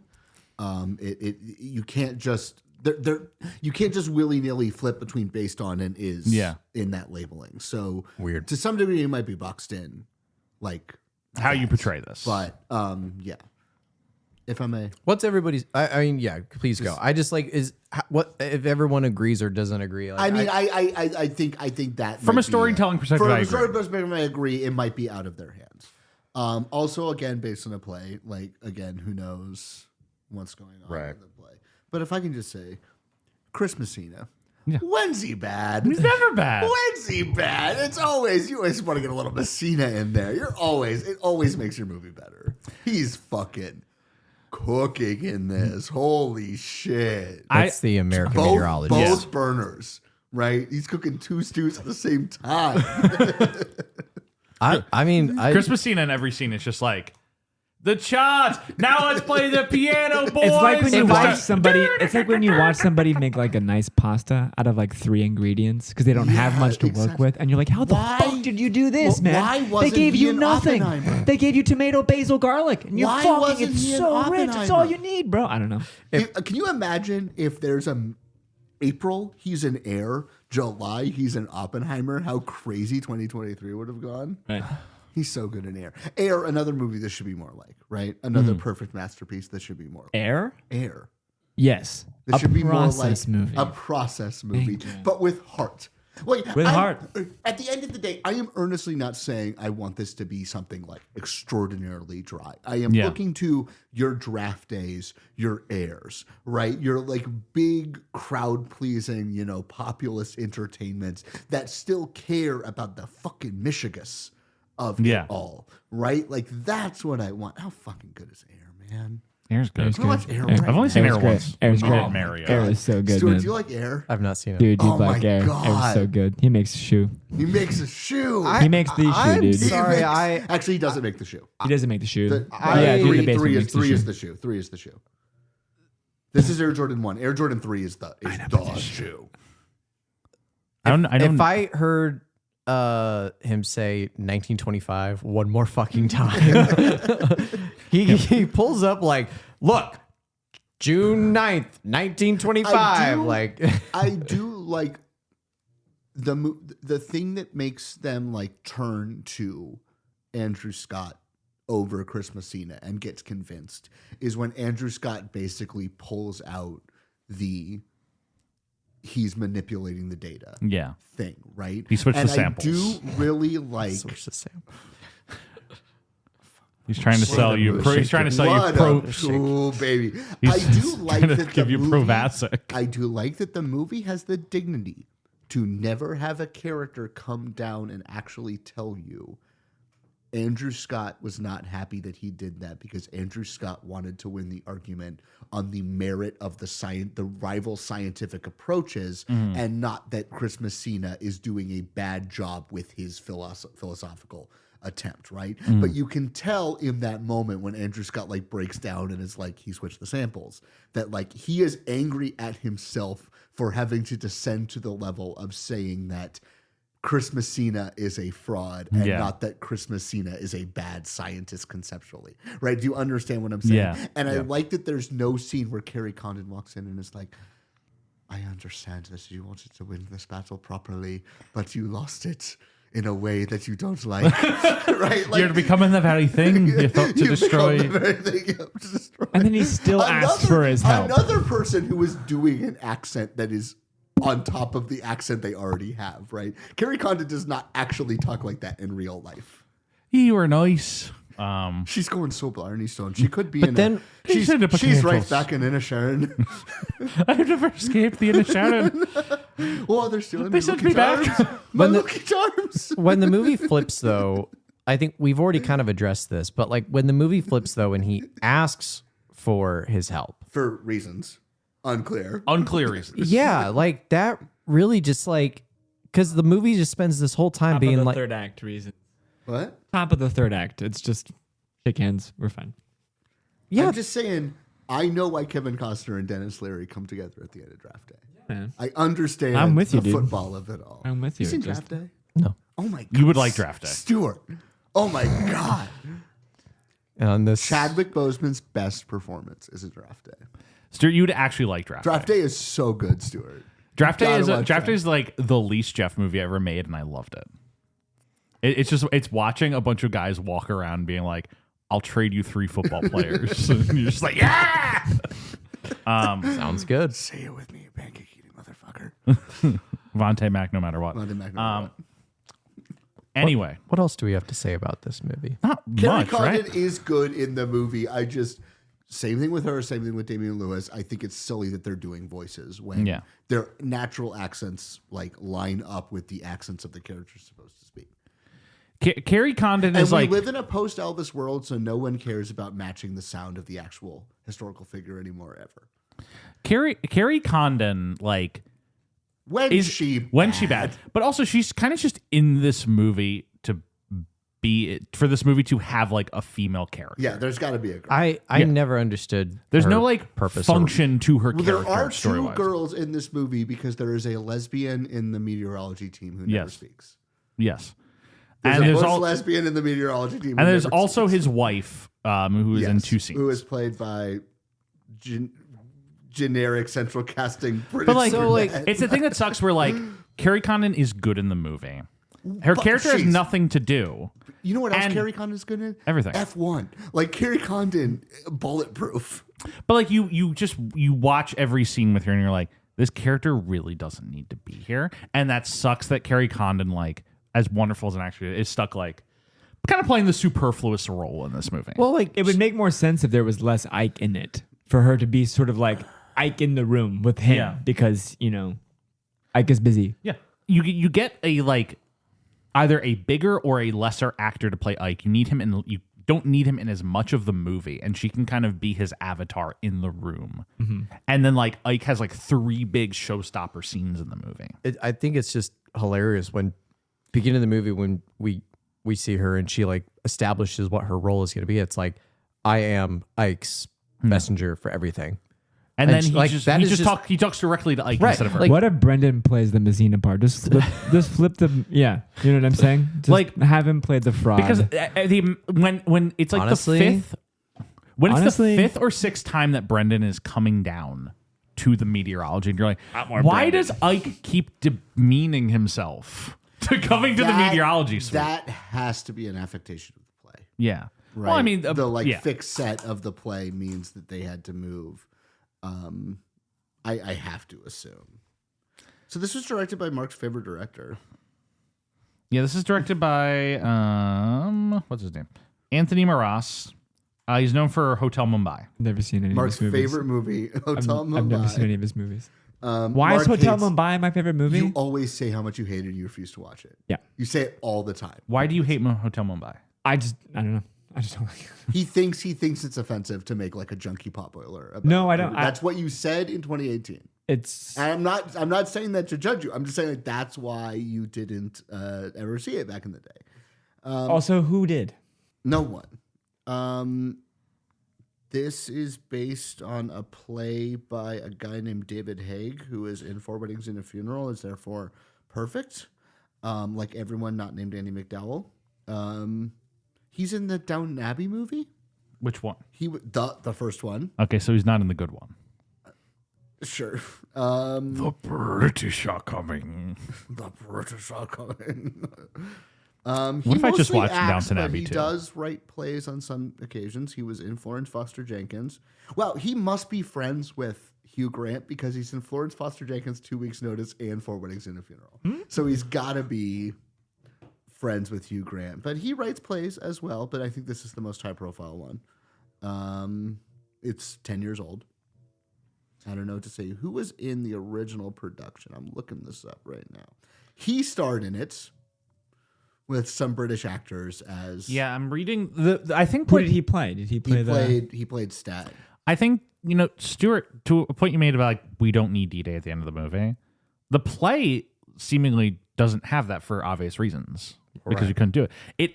The end of the play is them in the bunker listening to D-Day, and the tension is like, did the weather do what we said it was going to do? Oh my god. Isn't that what I said? And they're sitting in there and like you're not cutting away to the boats or anything. They're just all standing there like, we aren't getting any reception. The weather is fucking up the transmissions. And they finally get, it's like, we have taken the beach. I think there were a lot of bad moments in this movie. Like, I won't go as far as to say like I was shut down during the entirety of this movie. Like I guess we pointed out some pretty good scenes already. We still haven't even talked about the best scene of the movie, the thunderstorm scene. But We talked about the important part of it, which was Andrew Scott standing Well, in the like, thunderstorm no, with the I- shirt half unbuttoned. right, like that's it. I think that scene was And then it cuts to Brendan going, yeah. But Cole, in a good way. I know visual jokes on a podcast are great, but just Yeah, like just this dead air. understand for that I'm fucking 15 nailing this seconds. right now. No, like He It was- hosts the podcast. it was bad enough that they showed D-Day. What do you guys? Look at So pictures of Ike. this picture of Ike where he does like look like Brendan. A little more like Batista, but that's cool. I think Brendan should be smoking more in this movie. Okay, here's another reason I think why he lights Brendan- a cigarette pretty well. No. This is another reason why Brendan Fraser is a fake actor. It is insane that he does not smoke a cigarette once like a believable human being every time. Did you saw Mile and Kicks, right? Yeah. He is lighting those suckers like Barbie Ferrer and Mile and Kicks. Sure. Every Yeah. single shot. Mile and Kicks. He is really like actor coded. Perfect. Like Perfect masterpiece. Mile and Kicks has the most upsetting scene I've seen in a movie of all time, in which a character tries to look cool to light a cigarette for the first time and fucks it up about as badly as you possibly can, and it is Isn't she so stressed. It's like it is worse than the scene in 127 But she hours doesn't where he smoke. cuts his The arm joke off. is that she's I trying know, to but be it's cool. so nerve wracking. But that's how Brendan like handles every cigarette in this movie. Mile and Kicks, good movie. This is a pro Mile and Kicks podcast. Going back to the D-Day scene, it's bad enough that they had D-Day. I agree. Okay, It's Stuart, bad enough I'm that gonna they- say I think it was good that they did D-Day. You don't think it was good that they had D-Day, Cole? They Okay, had I to guess do it, Stuart- Stu. The I guess Germans were Stuart is fine mounting with their the Germans. forces. We With the had to take Germans the beach. standing up opposed. Folks, Cole does not think it was good to have D-Day in the movie. He's just trying Oh, to... you didn't say in the movie. wait. In the movie. You I didn't thought say you in the just meant like movie. You said we agree it was bad that they had D-Day. Shouldn't have done it. We should have just said, you got Hitler, you win. Is that an SS uniform? Wait a second. They're right next to the White Ranger helmet. Is that a, why am I? Folks, thank you for listening. Oh no! Wait, it was just a firefighter uniform. I control the fucking board. We're in my apartment, bitches, all right? Stuart just gave a better, like, I'm in control speech than Brendan in this movie. I hate to come on to the Brendan show and like be so negative about him, but this is such a miscat, a fell choice. I'm going to finish my fucking point. yes. Okay. Finish your point. In the movie, it's bad enough that they had D-Day. It's a great Mark sake. impression. Trying to crash Alstinitis' car. Worst of all, when we get those cutting pieces between Control Room, D-Day, Control Room, D-Day, and it's like the movie wants us to feel like if the weather doesn't break, they'll lose. And then they have the cut to the parting clouds. And I am like, I think I actively rolled my eyes in the Stuart, theater. what am I doing? You're jerking off. Yeah, that's The cloud, no, and the thing is, the movie is bizarre because the clouds don't part in the movie until they have taken the beach. I know. Until they've taken the beat. They're makes up no on top, sense. and then the clouds part. And you're like, didn't we need the clouds to part to get onto the beach? I thought that was the idea. Yeah. Yeah. Did the movie just reuse some Saving Private Ryan footage? No. It doesn't look good enough. Some of those like Doesn't like look behind good the enough. German No, cannon. it's like all on a dolly, dude. Okay, there we go. I'm back. You're watching it and you're like, oh, those are decidedly washed shots. And Yeah. of course, Saving Private Ryan is not washed. It's in the 25-year window where Spielberg was not washed. Spielberg's never been washed. Anyway, Shut the fuck up! Oh my god! You're not the guest on this episode. You're being so rude. You keep interrupting me. Is the BFG a good movie? No. Oh. no, Don't ask me. I like the terminal. but I love the terminal. You like the terminal, Stuart? here's the thing about the BFG. Well, not bad. It's pretty bad. It's not the best. I It's don't. better than West Side Story. I've not seen West Side Story. The BFG is Spielberg's fourth worst movie. Okay, let me. It is. Yeah, It I is, know where this is going. in yeah, fact, we it's should gonna just- get bad. This is Just gonna wrap get this really up. This bad. is gonna be It's in really fact- bad. We're not gonna. Let's Quite wrap it up. watchable. We're not gonna I do think that. you and the dial's there. So Yeah. anyway, Okay. No, there's a thing. There's a quick BFG, and then we're just getting back. In the BFG, there's a part where Queen Elizabeth calls Ronald Reagan to secure military cooperation to invade giant country. very good. Give the BFG pretty. Get out of here. Well, it's better than the rest of those. To be Get that clear, shit Stuart, away. I don't have Hook in last place. Where is it? Second to last. I have Hook in third last. Right between The Lost World and Ready Player One. Is Ready Player One your second to last? Because I think you have Ready Player One actually kind of higher. No, my least favorite Spielberg is Something Evil. No, Something Evil has some good. Has some Something juice Evil to it. is. Something Evil. I have at 6 from bottom. Anyway, ranking lists are all abominable things anyway. Who no, cares? they're good. I have 300. No, of they're them. fun, but they're not I like have 300. they're of not them. like This movie comes out It does? 2 weeks before you're listening to this episode. yeah. On the 29th of May, 2026. Do we have numbers for this weekend? You know what's crazy about this movie? It does not open in the UK until September. Wow. On 9/11, it's going to open. It's going to make $8 trillion in the UK. And then they're going to burn the theater down because of its disrespect to General Montgomery. So cinemas will actually close down in in the UK this September. So get your movies in now. go see The Odyssey before September 11th. They haven't dropped the weekend numbers yet, but a prediction I'm looking at this has it opening in number 7 behind the, 4th week of Devil Wears Prada 2? Am I doing math right there? Yeah, I think 4th week. Yeah. Disney also is bribing. What did fucking NATO change their name to again? NATO? Cinema Now. Oh, yes. And Yeah, Disney is definitely bribing Cinema Now to underreport Backrooms numbers, by the way. Because after having to revise everything up, they're now starting to revise everything a little back down. So it's not gonna open bigger than Mando. Even though it definitely it opened will bigger than long term make more money than Mando. Mando. Undeniably. Backrooms? Receive more money or turn a greater profit, because it has already turned a greater profit no, than Mando both. ever will. It will end receive up a greater outgrossing Mando. The real box office stories this weekend are Obsession, Backrooms. Yeah. The pressure is kind of like No one's seen it. pressure is. Why would you? Pressure is getting a more or less a token theatrical run to become a long term dad watch as it pops up on the streaming services.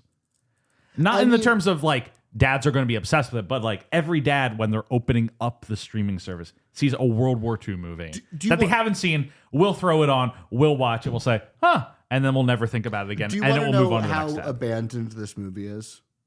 Yeah. Earnestly. First of all, it's an awards play opening in May. Yeah. Second of all, it's a Focus Features movie opening 2 weeks after Obsession, Mm-hmm. right? Like, they're dumping it after their big movie. It's crazy that Obsession is Focus Features, by the way. That's such a weird way that shook out. Just not a Focus movie. This is not what they would do. But that's why This movie did have the really nice Studio Canal logo before it. Love the fuck. There's few things in life are better than going Focus Features Studio Canal working title. You're just like, oh baby, it is 2007. Obsession doesn't start with the Blumhouse logo though, does it? It does. No, it starts with the Focus logo. It has the Blumhouse logo. It has the Michael Yeah, it does- Blumhouse it does logo? have it in there, but it Okay, doesn't but that's open why with they that. came on. I No, think no, he no. was Backrooms Focus. doesn't I've have said this before. Focus bought Obsession at TIFF Yes. last year, and then like at some point in the interim, they decided to bring Blumhouse on. I think because they wanted Reasons. a horror name attached to it, but Blumhouse is not involved in Obsession at No, I know. all. Nope. Blumhouse is not a subsidiary of Universal. As much as we think they're a subsidiary of Universal, they aren't. They're functionally a subsidiary of Universal, but they're technically an independent company. So they're just like signing their name onto that sucker. What was the budget for this movie? Do we know? I couldn't find it. I was looking earlier. I couldn't find it. It doesn't seem terribly expensive. 25? I would say 20. Lower? lower that shit, my friend. I would say 20 to 25. Yeah. Somewhere in that range. no big stars, right? 25, Like 75. I think a lot of people who are probably the second choice. to have to remake some degree of D-Day stuff That's the expensive. is stuff. the expense. But I think like It feels this, like it was like 1 or 2 days. yeah, no, they 20 didn't get a lot of it. But I think 20 to 25. This movie has made 5.8. It's not going to be like a big success. I do think like this is one of those movies that long term kind of makes its way into the World War II section of streaming services. Well- and through Except that, it's Peacock. Except it's Peacock. So well, pop in Peacock and a few dads will click on it. Well, the 4 of us watched it together in theaters, and Jeff, I think you were the one that made the joke that like when we went and saw it, we brought the age demographic drastically down. I think Mark was the most uncomfortable screening you and I have ever been in, the Reagan screening. It was rough. We went to go see the movie Reagan, starring Dennis Quaid as Ronald Reagan, I heard this story. and it was me, Mark, and freaking guest the show May Hyatt, and we walk into this theater, and it's the 3 of us, and it is every other person is 55 or older, yeah. and we sit and we got the best seats in the house, and we sit there, and we are just I leaned over and I said, it feels like we are surrounded by enemies. Like my sting sword is glowing blue. They were all And- they were all crying by the end of the day. And no, and then like they were cheering, and there's one point in the movie where like one of his cronies is like, Gipper, we gotta implement some revenue enhancers to help the country. And Reagan like looks at him and points and says, revenue enhancers is just another term for tax increases. And this one guy in the theater goes, hell yeah! And I was like, oh shit. Two things. First of all, did you see Wizard of the Kremlin? I did not. A shockingly Reagan-esque movie. Second thing, I think John Travolta should play Sean McNamara in a biopic. I think he should. could pull that off. Whoa. Right? Or landed on something? Mark? Yeah. Yeah. What did I just see that Sean McNamara directed? Anyway, so this movie really is like, It's not gonna make a lot of money. it's not gonna make a lot of money. I think it'll have a long unspoken life on the internet.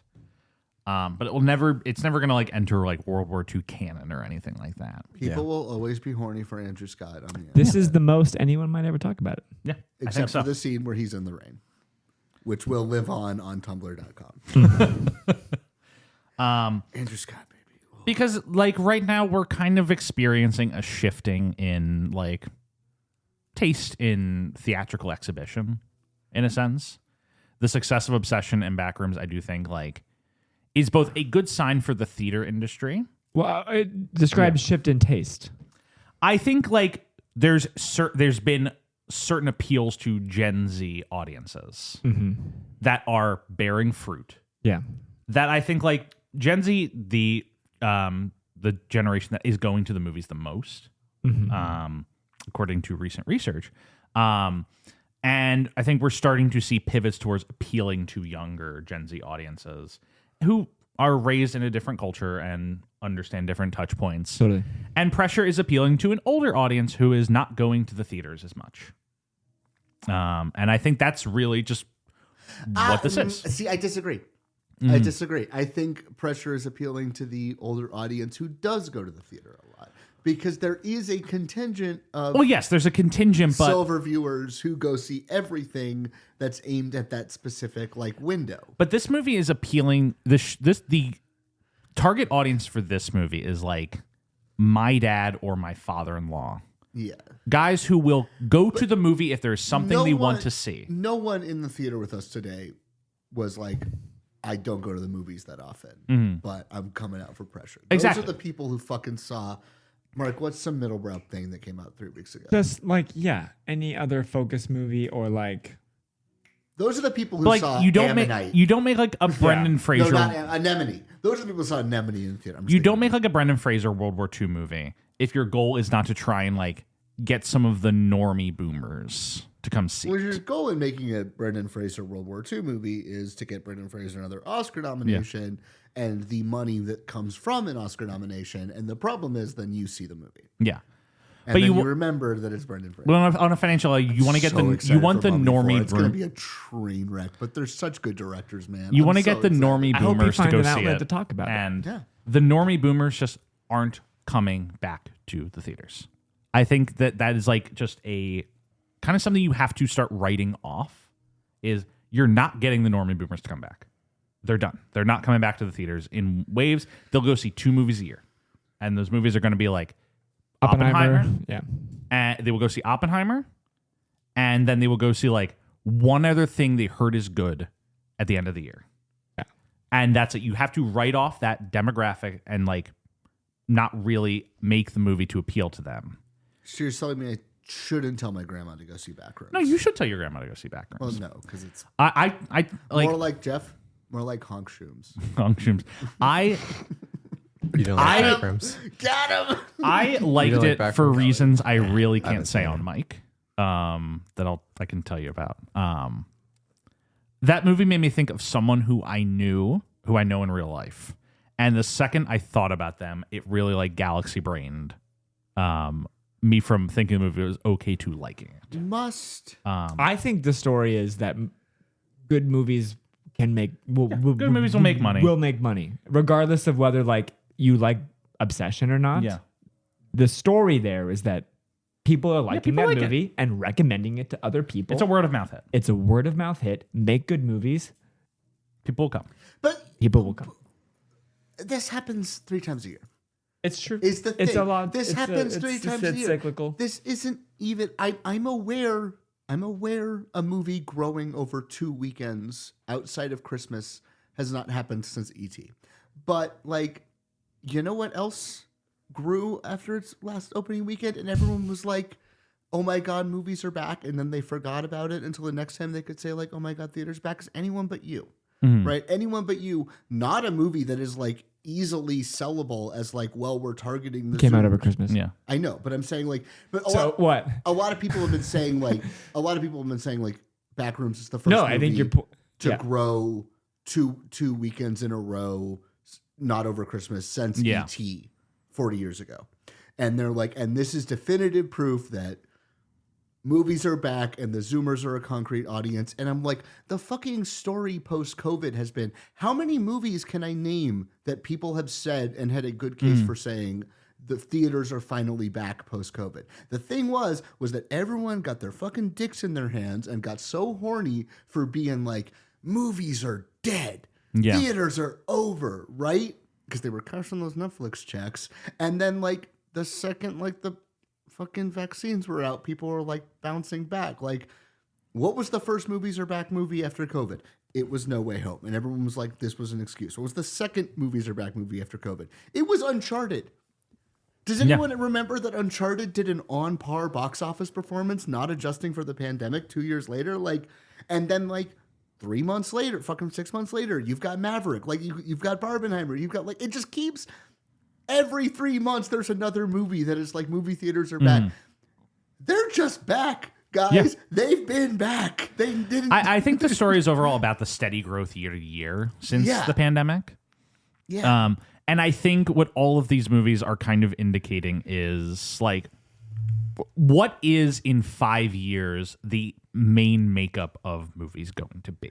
Impossible to predict. Yeah. It'll be impossible to It'll be predict. fucking video game movies. But if you look at the fucking charts, guys, if you look at these I charts look at the behind me, charts If you look at the every if you look at the historical charts, I mean, I think what part of it is that people really want another new Hollywood, yeah, and they're really looking at anything Yeah. to say another new Hollywood, and they want there to be any sort of sea change. And I'm just sitting here being like, there will never be another new Hollywood because There might be a new Hollywood. the new Hollywood is not, people got sick of the old movies and Hollywood was like, burp, I guess we make good ones now, which is how people talk about the new Hollywood, which is what they're saying when they make the, not that you No, are, but like, when they that's the make implication that's of the this implication when weekend. people are talking about this weekend this way. That's the implication they're making. I'm here to tell you, the new Hollywood was the theatrical marketplace imploded and all the studios got bought by insurance companies. And the insurance companies told the fucking execs, I don't care what you like, make movies that sell tickets. And that just happened to accidentally coincide with art films for a 3-year window. Yeah. You need the industrial shifts to lead into the second thing. Giving Kane Parsons A24 money is not indicative of anything. It's still I fucking pee. It's true. Right? It's just like what we're seeing is we are seeing the blockbuster bubble burst. Yeah. And we are just seeing the blockbuster bubble burst a few years later than it already was going to because COVID kind of threw everything into whack. But this was already going to happen just because budgets were getting out of hand. simply untenable. Is my mic even on? I sound weird in my can. Am I just too far away? he has his finger on the trigger in case you get too big. Okay. No, his finger's actually on your trigger, I think. Oh, Yeah. My finger is on your trigger. wow. But to me, Because I mean, but here's the thing. At the end of the day, yes, is it great that there's a word of mouth hit in Obsession? Sure. Would I like that word of mouth hit to not be like The Illuminati is aggressively misogynist? Also, Praise it. that would be more ideal than Hail Satan. Hail Satan. Obsession, a movie that is kind of rancid. But like, okay, cheap horror movies have high return on investment. Like, It's kind but of always also- been the story. Also, to some degree, what it really is just that there was just a blockbuster bubble, and that bubble has burst, and people are like actually tighter ROIs, which is also that is the most direct new Hollywood equivocation, right? Is that it's like if you just drop out a bunch of reliable lowball hit, like a bunch of singles are better than swinging for grand slams every day. Now I'm like way too loud in my kids. I turned your headphone volume up. Okay, you turned that to speech. Yeah. Thank you. Can I input something? Yes. Yes. I agree with 98% of what you're saying, Cole, but I think you're using the word blockbuster and the phrase blockbuster bubble doing a lot of work, because what would you then call the Barbenheimers and the Odysseys and like Those are blockbusters, but those are to some degree fringe cases, right? Okay. Also like Nolan is relatively immune from the blockbuster bubble because Emma Thomas is the best fucking producer in the fucking world. Yeah. Right? And his Do you know budgets- much about what she does? What? Do you know much about what she does? I just have to assume. Okay, copy. All right. Because I'm aware of how those sets are run, and I'm like, well, who's the producer on those movies? So like, are you saying I'm wrong? I'm not saying you're wrong. I'm just sometimes you like to, She doesn't talk much. She like I know, which is what I'm saying. I guess you're just looking at the charts. I'm looking at the charts and I'm like, I am looking at the charts and I'm looking at the budgets and I'm looking at those productions coming in on time and on budget. Yeah. Being as elaborate as they are. And I'm looking at things of like, oh, we cut a month from Oppenheimer's shooting dates so we could free up money to build more sets. And I'm looking at how much of that is practical, right? How much of that is done in camera. And I'm like, Emma Thomas simply has to be the best producer on the planet, right? Like those are holy shit. I'm not saying blockbusters are going away. I am simply saying there was a budget bubble. Yeah. I wasn't even trying to say you're wrong. I was just more like trying to say like, I think there's a narrower slice in the pie, like in the grander IP blockbusters. Yes. I don't even think people are getting sick of that. I think to some degree there's no money there, right? When every movie needs to make $1.2 billion to turn a profit, that is a bad That's crazy. bet. Yeah. And you can run that for a bit, but at some point people are going to get tired of the IP. And then you need to swing back to a new IP. I mean, this is what's happening with Star Wars, right? It's like, how much did Mando cost? $115 million. Okay, so how much did it really cost? Probably like $250. So that movie needs to make, let's say, conservatively $800 million to go into the black, right? Not going to, right? So we have another Solo on our hands. So how much does Doomsday cost? Because probably Doomsday, $8 trillion. First of all, Doomsday costs $150 million before you get into just off Russo. No. Just off Russo 1, Russo 2, Downey, and that doesn't include their points, right? So that's $150 million just on 3 people who also get points on the movie. Then you have to pay everyone else. So Doomsday is going to have to be an Avengers level, an Endgame level hit to make money. Doomsday is not going to be an Endgame level hit to make money because Doomsday doesn't have IMAX venues, and IMAX box office generally is a quarter to half of these movies' returns at these points, right? Like that's when I say there's a bubble. Right. Is I'm literally just saying the budgets are getting too big. I agree. This is not a disagreement. It's just something that I want to throw in here. Like, but don't you think they have to know that? High in their own fucking supply, dude. Is it really that? I think it's like, always been, but it's always basic? been that, man. They're always, Hollywood's a reactive business. That's why, like everyone, the reason they're pivoting to video game movies is because Mario made all that money. And they misunderstand. They're certainly Mario factoring into it is why it made all that money. But the reasons the first Mario movie made as much money as it did is because it was the first children's movie to come out in a 4-month window when the theatrical box office was doing great, right? Like they just weren't putting kids movies out, and it's Mario, and not just kids will go. yeah. That's the other thing. It's a their nostalgia play as logic well. Is that Yeah. it's the nostalgia logic, but you cannot divorce the fact that this was the first kids movie to come out since Puss in Boots, which opened in a generational storm. So like no parents went out to take their kids to Puss in Boots. So it like And also, like when you it's not think even about the like IP as much. It's just a kids movie in And it's like theaters there's that's expensive. they look at Mario being a success and they say video game movies. Yes, superheroes. but are it's done. like, but it's like it's not video game movies. It's Mario. Yeah, that's the other Mario thing. is not a video game movie. Mario is a cultural figure. Sure, on the Minecraft is a level- video game movie, but that's still But no, Minecraft is a Jack Black movie. it's a Jack Black movie. But Minecraft is a Jack Black movie. Yeah, but that's still Distinct beast. But that thing is still around But- and is still generating Yes, new fans Minecraft every is- day. Like Once kids again, we'll say are this. still turning 5 and getting a Minecraft account. You know, like Minecraft that's is the still best-selling video game of all time, and Yeah. it is not close.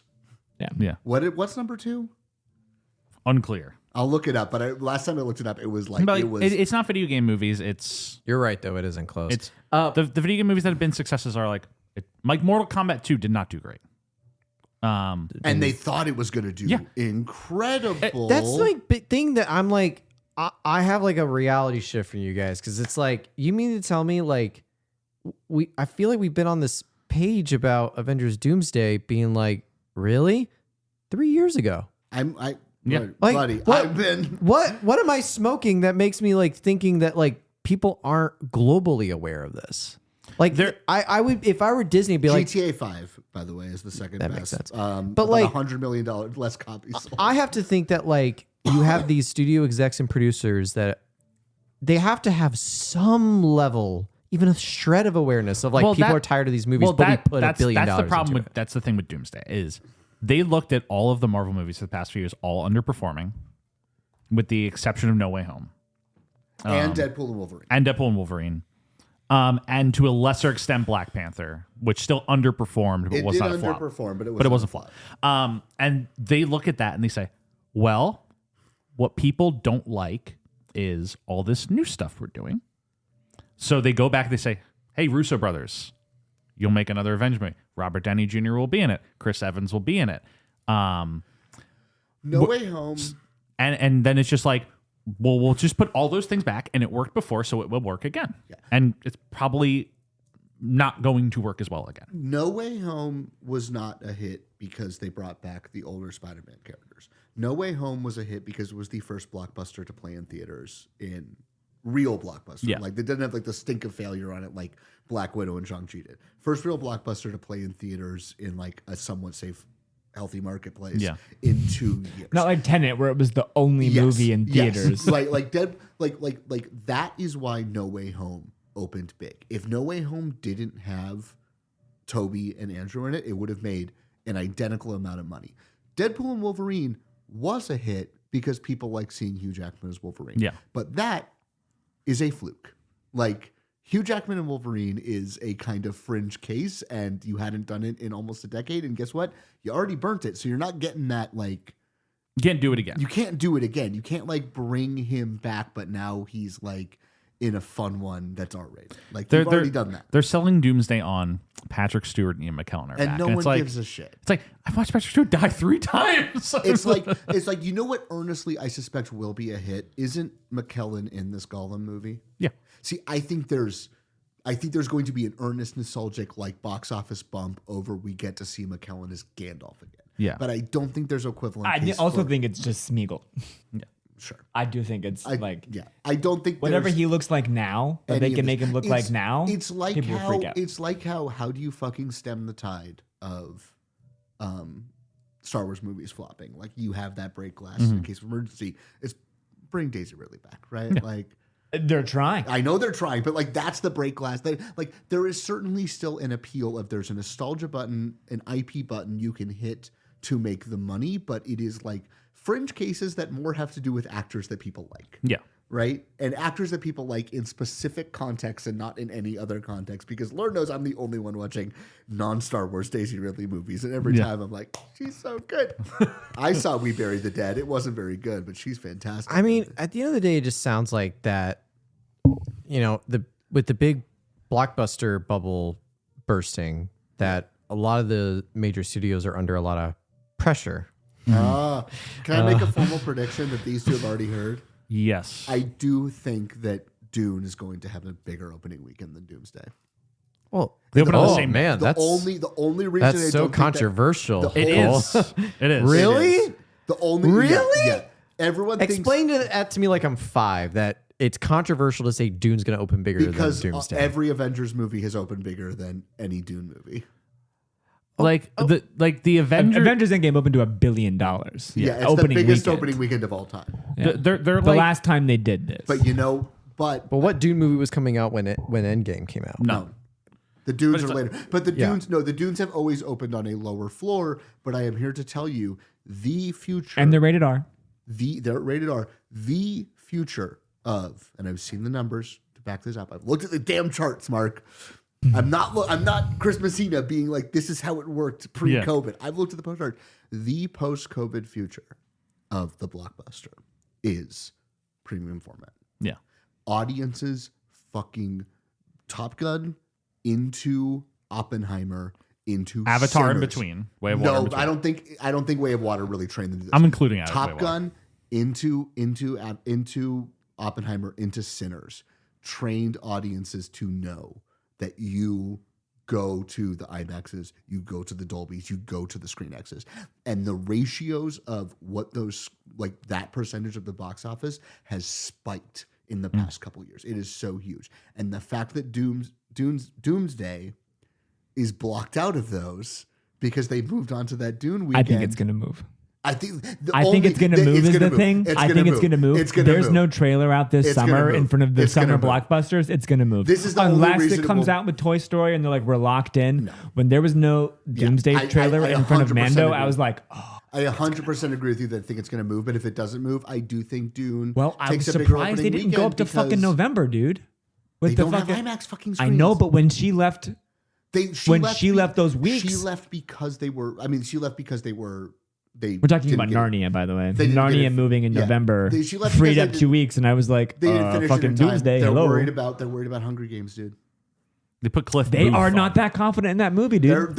Isn't it crazy that They spent Marvel $500 is million worried about Hunger Games? And you're 6 telling me I'm cutting into- wrong that they're shitting themselves, or they just spent Oh, they are so much? shitting themselves. Well, that's what I'm saying. It's We're all like in agreement. They're like, this better work. well, I'm saying like they have awareness that they know. they know that people are tired of this. But They they're- know that they're they still made this weighing movie. the They game also- of like they're we not can't look 5 like years we're too late. afraid of these things. We have to come out and feel confident. They are. I swear to God, but this is actually what it is.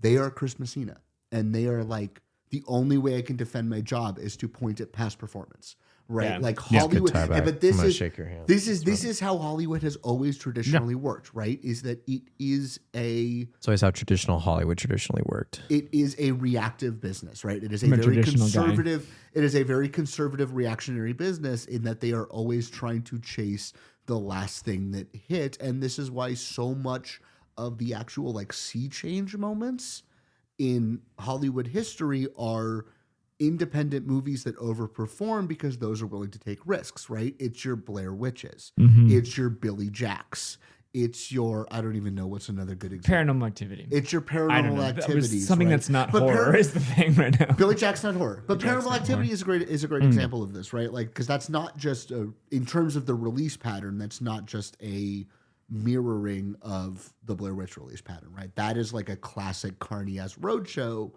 thing that is about building up word of mouth, right? You like a lot of these like industrial shifts are actually predicated on smaller movies that can afford to take risks, and occasionally it breaks off. And then like Billy, nobody knows about Billy Jack, but Billy Jack is probably the most important American movie post 1948 because Billy Jack basically invented what we think of as the wide release. That was not a studio movie. That was one guy with a dream, like who had sued Warner Brothers and gotten a settlement, like launching that shit out. You know, fucking Blair Witch wasn't a fucking studio movie, but 3 years later, Matrix is ripping off Blair Witch ideas in their marketing. Yeah. Right? Like all this shit, it's never going to come from the top down.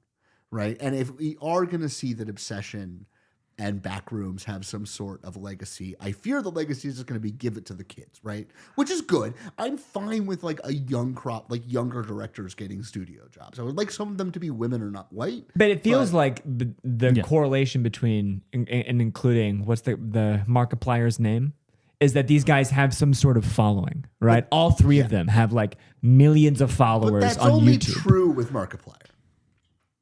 Curry Baker has 1 million points. I know, but they have a million followers. I know. Kane Parsons has like 6 million followers. I'm aware Markiplier is the biggest YouTuber in the world. We only know that there's a direct one-to-one between the following and the box office with Markiplier because he was able to get that movie on YouTube. opening wide because people Exactly. called the theaters so much to demand that they basically let him four-wall it, and then they showed up. Right? Like we cannot sit here and look at the Obsession numbers and say like, Well, that is because, but they're going to say What I'm saying. that. That's They're what I'm saying. going That's to what I'm say saying. that. I'm saying it's going to be that we need to give this to people with existing Yes. followings. Which and is an issue in and of itself, right? It's Of not course. fixing- Can I say- It doesn't matter and that they're young. The actual answer to the question is just make more fucking horror movies, people. Of course. I'm going to say a quick backrooms thing. You want the... And then I propose we wrap up the pressure episode so we can go right into talking about Vroom Vroom Plane.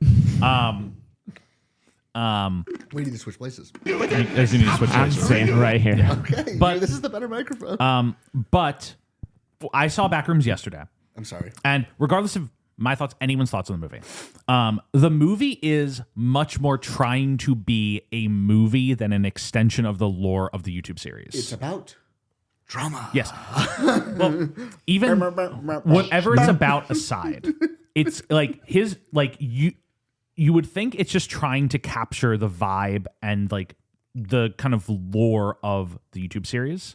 That is not what the movie is. Yes. It's attempting to be a movie. Yes.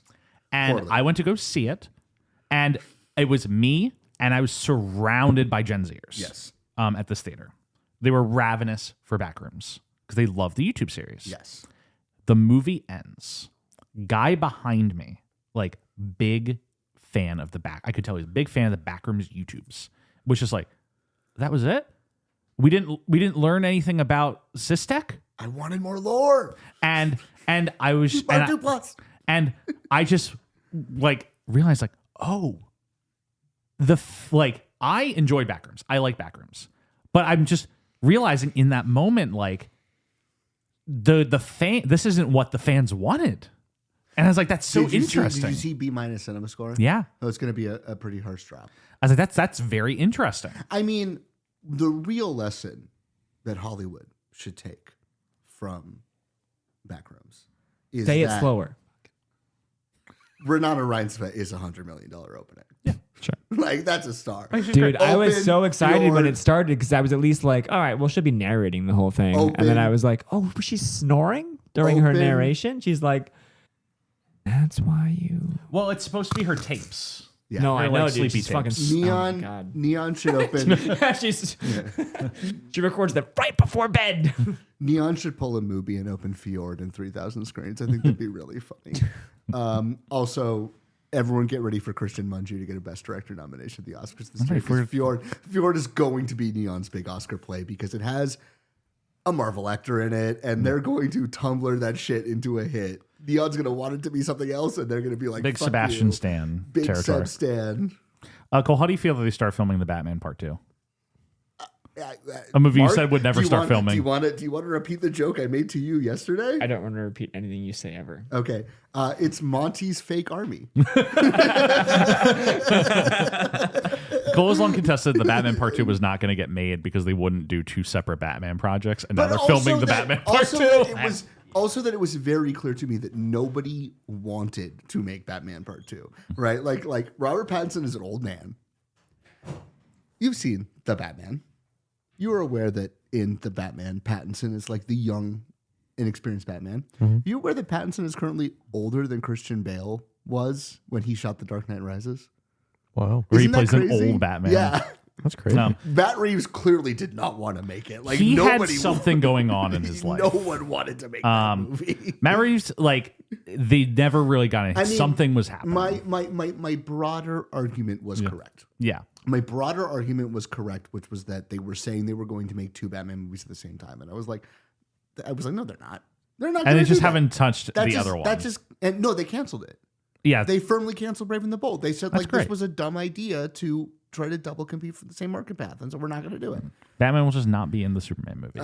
Anyway, we should wrap this up so we can talk about the plane. Well, we still need to do another 90 minutes. We barely. I got big plane talk. Yeah. I got big thoughts. Jeff. Yes. But the listener at home has already listened to the plane episode, which is fun. Because Propeller aired last week. Yeah. Inside Baseball. Okay, technically, Pressure came out before Propeller did. One way or another, I'm closing this episode in our when the last music is episode- done. Anyway, thank you all for listening to this episode. Unless you go You can by follow us festival. on a bunch of Instagram things. You can email us. Thank you to Rebecca for the graphic design, Michael Van Bodegum Smith for the theme music. Check in next week for our episode. We'll be right back with Robin Williams covering the motion picture SpongeBob SquarePants, Truth or Square.